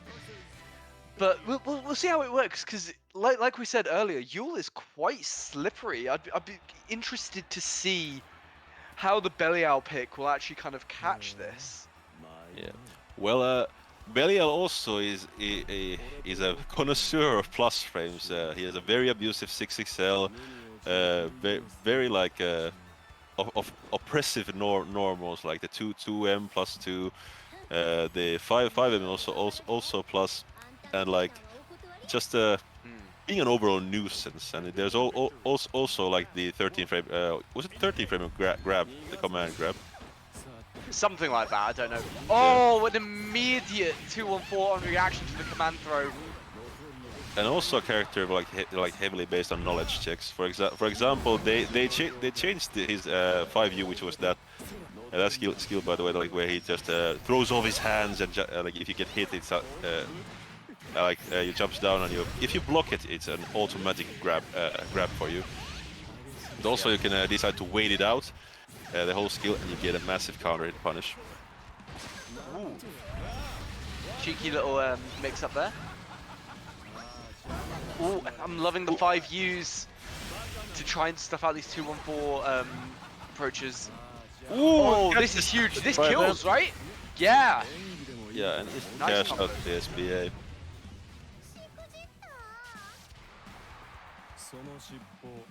Yeah, like I said, I'm really liking the reactions from both of these at the minute. Oh, trying to spot dodge fireball. You can't really do that versus a Belial. Like Belial doesn't have like a real long-lasting combos, but he has a lot of things that you need to know. Yep. Like most skills are plus. Like little skills are punishable, and for example that DP is plus as well. Yeah, again, these reactions are so good from both of them. Ooh, and the and first the answer. anti-air. That is. That, the that tweak. tweak. Oh, that tweak worked! What? Oh. Like, Okay, I'm actually speechless in right awe. now. Yeah, I'm in awe at this game right now. This game is Yeah. sick. This This restores my hope in Grand Blue, I swear. we were seeing a lot of like interactions that are real. Like, for example, the you'll slide going below the foot stomp, and like just seeing a lot of like narrow misses going to punishes. Yeah. Oh, it's going into the fireball. Ooh, interaction, yep. DP's out. Just walking away from the fireball, like it. Alright, Next throw. plus frames. And give Daddy some sugar. That is the name of the skill. And we're seeing a lot of shenanigans coming from the Villa. Good BC. Ooh, did it. On the 5U. And now we're in the corner. Just trying to survive. Yeah. Knowledge checks here and there. Yeah. Basically at this point, just BC away. Yep. I was just about to bring it up. You've taken, what is it, 4 medium DPs on block in a row? At that point, just BC, you're in the corner. Like, the next hit's probably going to end the game at round anyways, so just go for it. You have nothing to lose at that point. You wanna get your turn back and establish your own offense. Yeah, and good uses of the 5U, like uses in windows where you're safe and it can be like scammed away. And we're also using a lot of the MMDP, and that is fully anti-airable, but it is hard to react to. Oh, the tweak again! That kills. That kills. Identifying that Yule was in stands is also very good window to use SBA. Yeah, really good awareness. Well played. Yeah. DP Maybe the Eepers might know that if our SBAs and SBAs are counterable in Yule stance. I know the DPs are, but I'm not sure about the SBAs. Oh, walking away from the command throw. Nice punish. Gets well bounce. And now we see a setup. And the knowledge checks are happening again. Not the knowledge checks, but like just general Belial shenanigans. Oh, Ooh, good the first anti-air. anti-air. There you go. And now you convert it into Stabilize. combo. Yeah. And now it's just one more hit. Again, these whippers and the tweak again. The whiffed command grab into SBA. We are gambling, boys. And give Daddy some sugar. I wouldn't be surprised if there would be a command grab or chip wrench. Yeah, you got a dodge. Yep. And there we have it. Trinity taking it 3-2. Yeah. Right. So, Valcian, what I'm gonna say, I think you were giving too much respect to that medium DP, because as Hankar mentioned earlier, that's anti-airable. You can DP it as well. If it goes onto your block, BC it. Don't be afraid to use the resources that you have, because that basically Trinity got so much of those plus frames, and yeah, you were just kind of stuck because you weren't using the resources. So try to use those resources because you're almost there. You can see that you're almost there. Yeah, and like just like has said, like when you're one hit away from like losing the set, just then it's time to use everything like DPs, BCs, just to get away to like get your turn back and re-establish offense. And like in your mind, you also need to know that like your opponent wants to close this out. If he's a smart player, he will try to play it safe and just BC back and chip you out. But in the lower ranks, it's much more important. Like also to just get your own turn and play it safe, because most people, when they see that okay, they're one DP away from death, then you BC and approach, then you just block, see what they do. Absolutely, exactly right. Yeah, it's all about the risk and reward in situations. Like if they think that they have a chance to winning, they usually want to take it, and usually it's not the right option. For example, like when it's your turn, they always want to BC if you're like one BC away from death. So just then it's your mission to keep your pressure safe and watch out for those DPs. And if by any chance you block the DP or dodge the DP, then just make it hurt a lot. So then it's more equal, and you might get squeeze out a win there. Yeah, absolutely. Right, and I think we are about to go into our final set.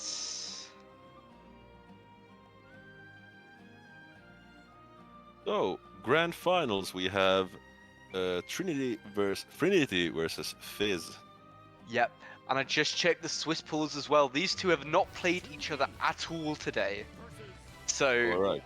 here we go. Grand finals. Yeah, and I think it's a good option sticking with the Belial here, just because Soris has a hard time getting in against that 2B. So we'll see what happens.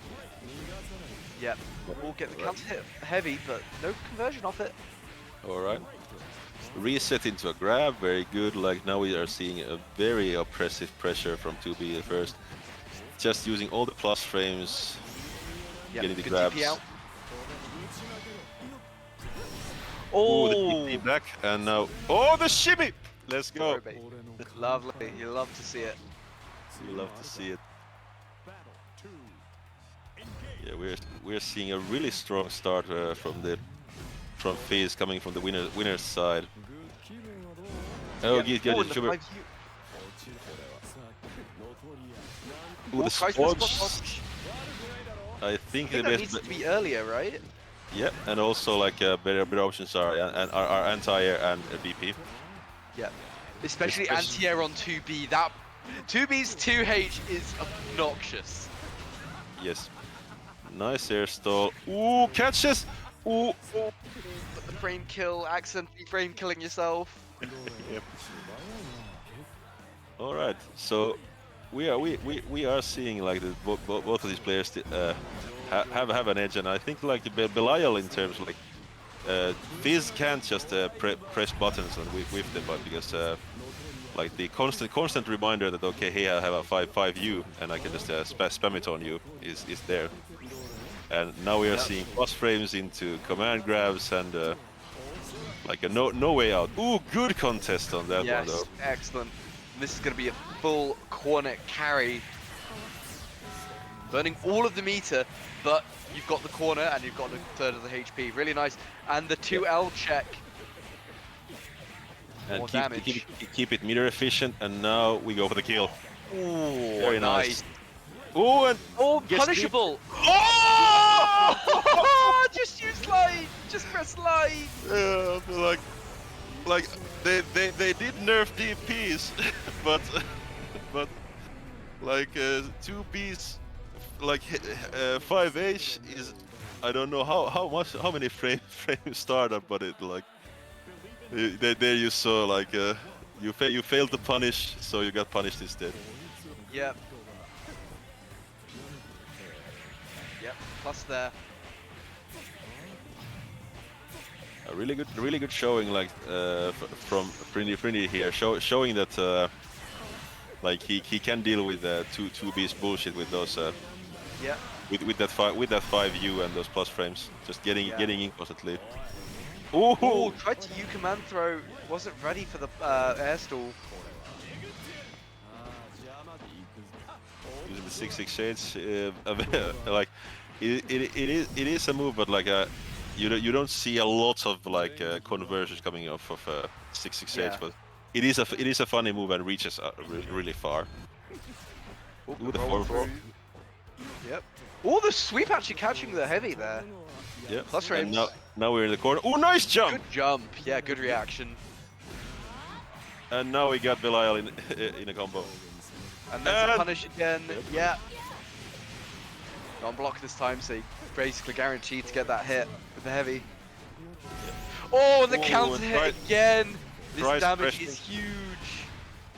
No skill bar though, so this is gonna be a short combo. Good. Oh, and the U, what you call the U parry. Yep. U command grab, there's also a parry.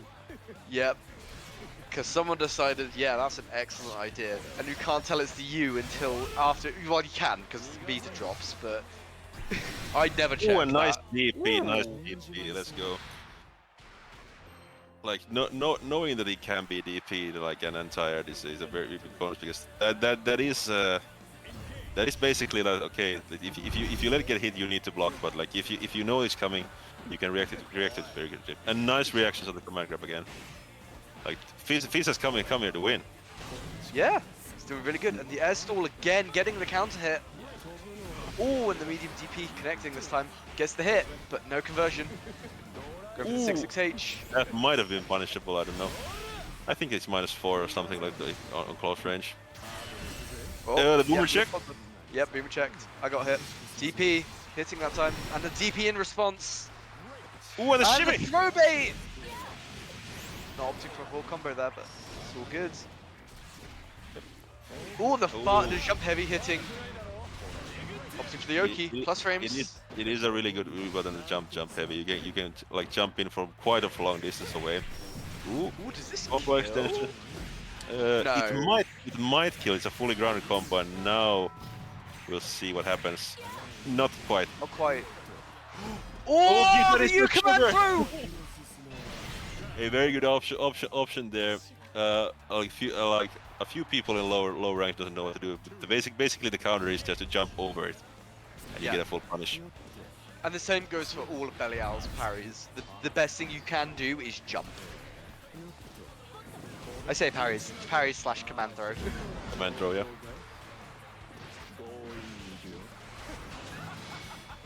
Yep, and also the 6666M, that for some reason is also plus, and it's also a low, which is yeah, it's kind of wild. Yeah, getting the punish on that, huge damage. And you can tell that like Belial is the Side Games' golden boy, but nice shimmies again, catching out, and this should be blocked. This should get blocked. Right? Yeah. Yeah. Like that is punishable, just not with super.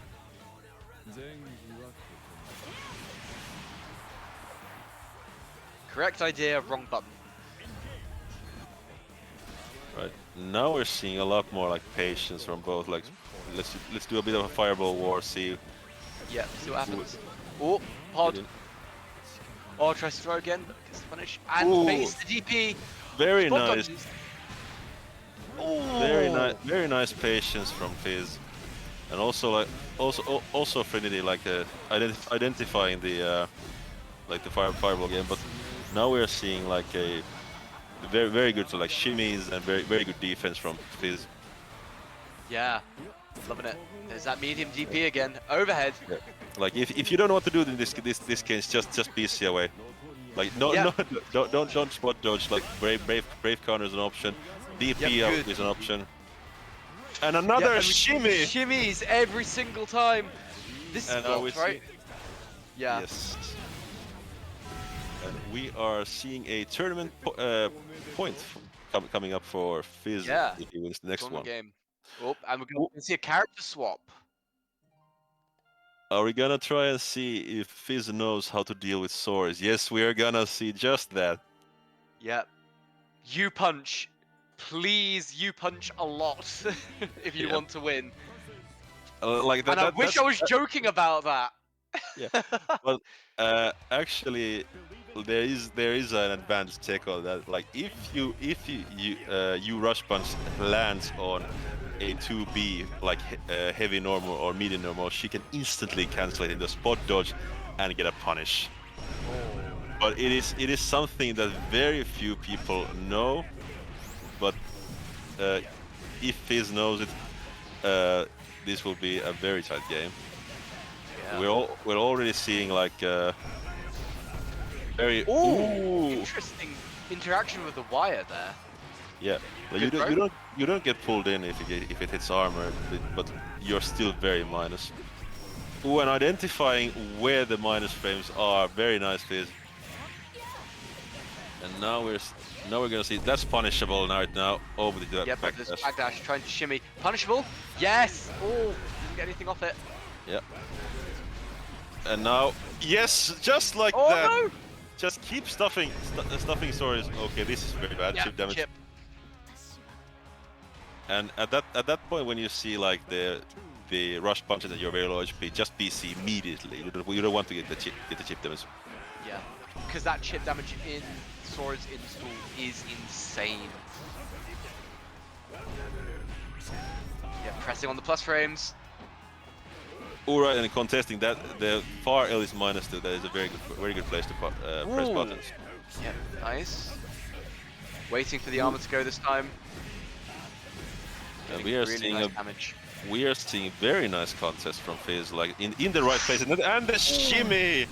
Again! Trinity needs to slow down, like, not gonna get these throws! Yep. And now we're hanging on the edge. Will Fish clutch out the victory? Oh, nice! Or will Trinity make it a 2-2 situation and threaten a reset on this bracket? I'd love to see a reset personally. Yeah. Because quite frankly, both these players have kind of earned more games. It's so good. Yeah, but we are seeing a very nice patience, very nice shimmy. Catch the Like DP. just being very careful and abusing 2B's range against Soris. Like Soris can't do much, and now it's danger time. And now the best option would be the BC at any of these plus frames. That is punishable. That is more punishable. Oh. Okay, what is happening? Oh no! No! Oh, the And catch there's is the it. hit, and Fizz takes it 3-1. That was a very nice set, and like Trinity was like really trying to like just abuse like Belias and Soris' like pressure strings and got a lot done. But like Fizz ultimately said that, hey, I know these things, I know how to counter them, and as you saw, clutch out the victory in this this Yeah. beginner bracket. Yeah, really good stuff. That was incredible to watch. Like, yeah. Yeah. I'm speechless in all honesty. That's restored my faith in Grand Blue. I'm gonna be honest. Yeah. Wow. Like just to close things off, like to give advice to both players. Like for Trinity with the Soris, like you took a lot of risks. Like you went gambling with the minus frames. Like and Soris doesn't need to gamble. Basically, you have like better chip, better neutral, better damage, better HP. So just sometimes just keep your pressure strings on the plus side only, and then see what your opponent does. You can basically just do like you can space yourself out to see if they press a button, if they whiff punish, and if they don't press anything, you just 6XL and restart your offense again and just chip them out. Maybe go for a cheeky grab here or there. For Fizz, a very nice performance. Like the only thing like I would still recommend to see you like win more is to BC a lot more. You basically let Soris and the Belial just wail on your block, like when just you could have just BC'd and restarted your pressure. But also, it's a really good option to just block if you just thought that, okay, I know how to block this. Then it's fine. But if you want to like get out of pressure without risking yourself to getting a stray hit to you, you can just BC. But yeah. Yeah, well, I think you've summed it all up pretty much. So, before all of this bracket gets to an end, I would like to do like a few more, talk about a few more things. First of all, the why, as to why we're doing all of this beginner bracket, right? For a few moments, for a few times even, there hasn't been beginner brackets because the older TO isn't doing them anymore, and we've decided that this time would be a good opportunity to like revamp all of this a little bit actually, and that's why we've done the Swiss tournament into top 8 double elimination. But also I'd like to point out that all of this is here so that we can introduce all of the beginner players into other events, because it's always a good idea to have a beginner bracket and like the regular events, but it's even better if we can bridge those events. So that's why I'm asking you guys to join up the Promenade server if you haven't already, or for the people that have joined the stream while the bracket was up, to join also like the beginner bracket. Both links are in the Discord, and it's just a way to like have a touch in the community if you want to put it a bit more time, or to at least know what's happening in the EUGB Versa community, right? In the next few days, most likely, there will be a way for beginners to like ping matchmaking, not on the beginner, the EU Training Grounds server, but on the Promenade one.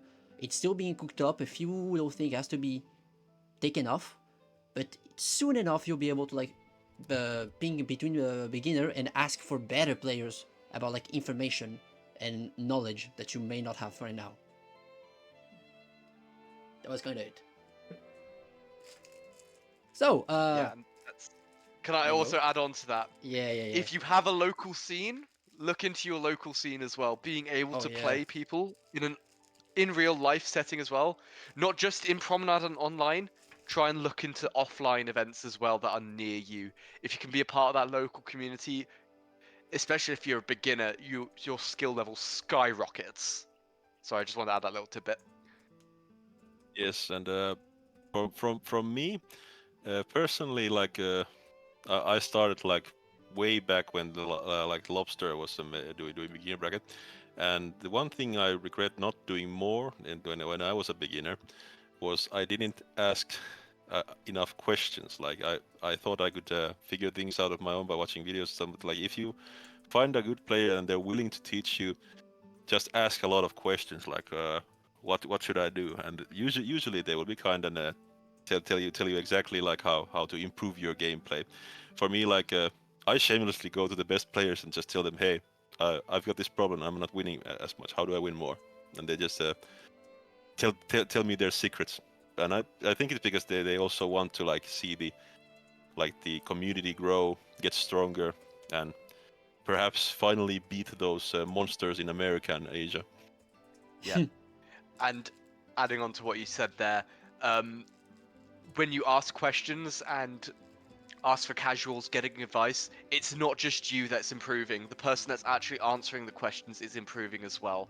I think I mentioned this before, but one of the key pillars of being like good at something is being able to understand it and teach it to others. So do not feel bad about asking questions, because believe me, being able to explain it and have someone else understand it means just as much to the person answering as it does to the person asking.